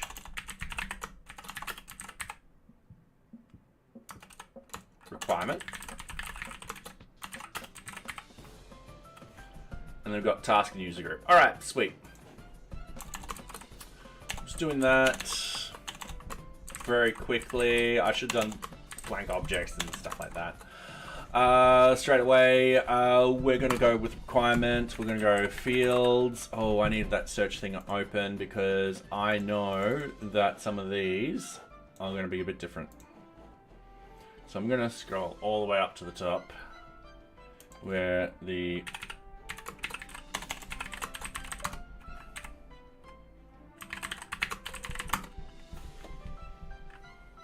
there we go. So, request for change, that's just requirement. Requirement, the fields are going to be an array. It's going to be the requirement ID, the requirement title. Once again, when we generic these, it's going to be a lot easier. After the fields, we've got the object. And that's just going to be requirement.objects. Now that's objects, plural. And then we've got the title.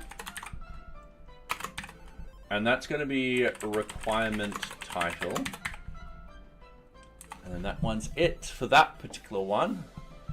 So, request for change, we've got the fields, which are going to be RC ID, RC title, RC status, RC status, RC status. I don't know why there's two of them.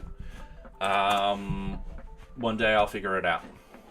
Just going to minimize this. We don't need that open. I rather the full screen space. And then we've got objects. That's going to be request change to objects. And then the title. It's going to be RFC title. Yeah, once again, when we... A lot of this will be very generic, hopefully in the near future.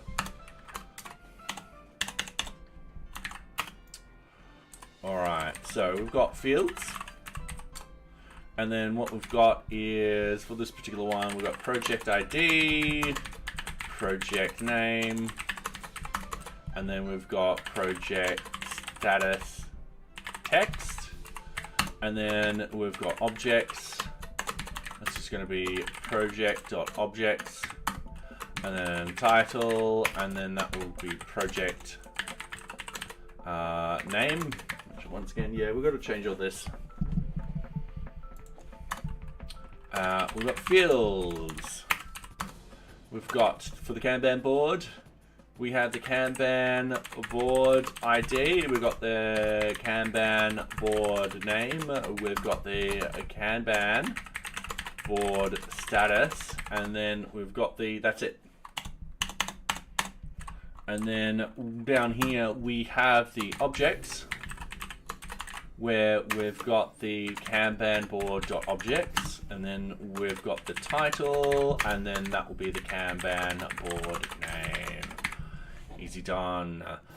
And that should be it for now. Now it is 10:25. I'm probably going to call it here. Yeah, it's been wonderful. We got a lot done tonight.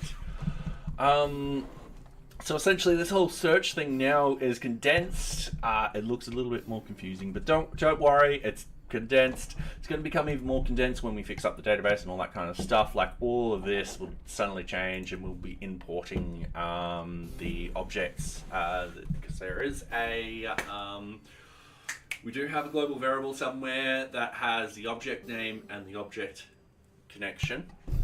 So we'll be doing something like that. Yeah. All right, let's exit out of this. Let's go git status, git add everything, git commit, initial improvements to the search functionality. A search objects class has been created for the internal functions.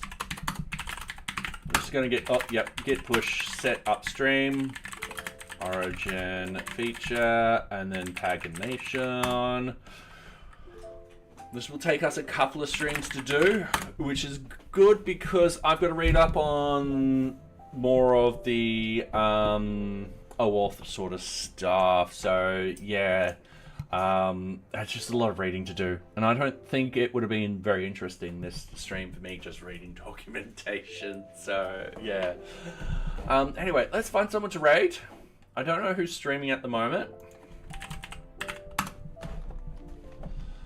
So we've got ToggleBit playing a game. We've got Keybind, videos making tests, video. Ooh.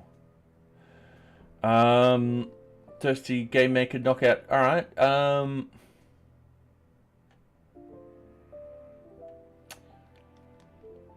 Let's do Brent.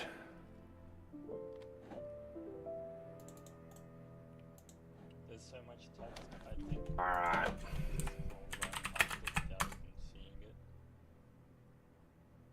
Anyway. Thank you very much, everyone, for coming tonight. It has been wonderful. It's 400 episodes. NearBeach is 8 years old. It's all coming up Millhouse at the moment. So yeah. Anyway, greatly appreciated everyone for coming tonight, and I do hope you enjoy Brent Bruth's stream. So yeah, thank you very much, and have a great one. And you too also have a nice weekend, Adrian. So yeah, thank you.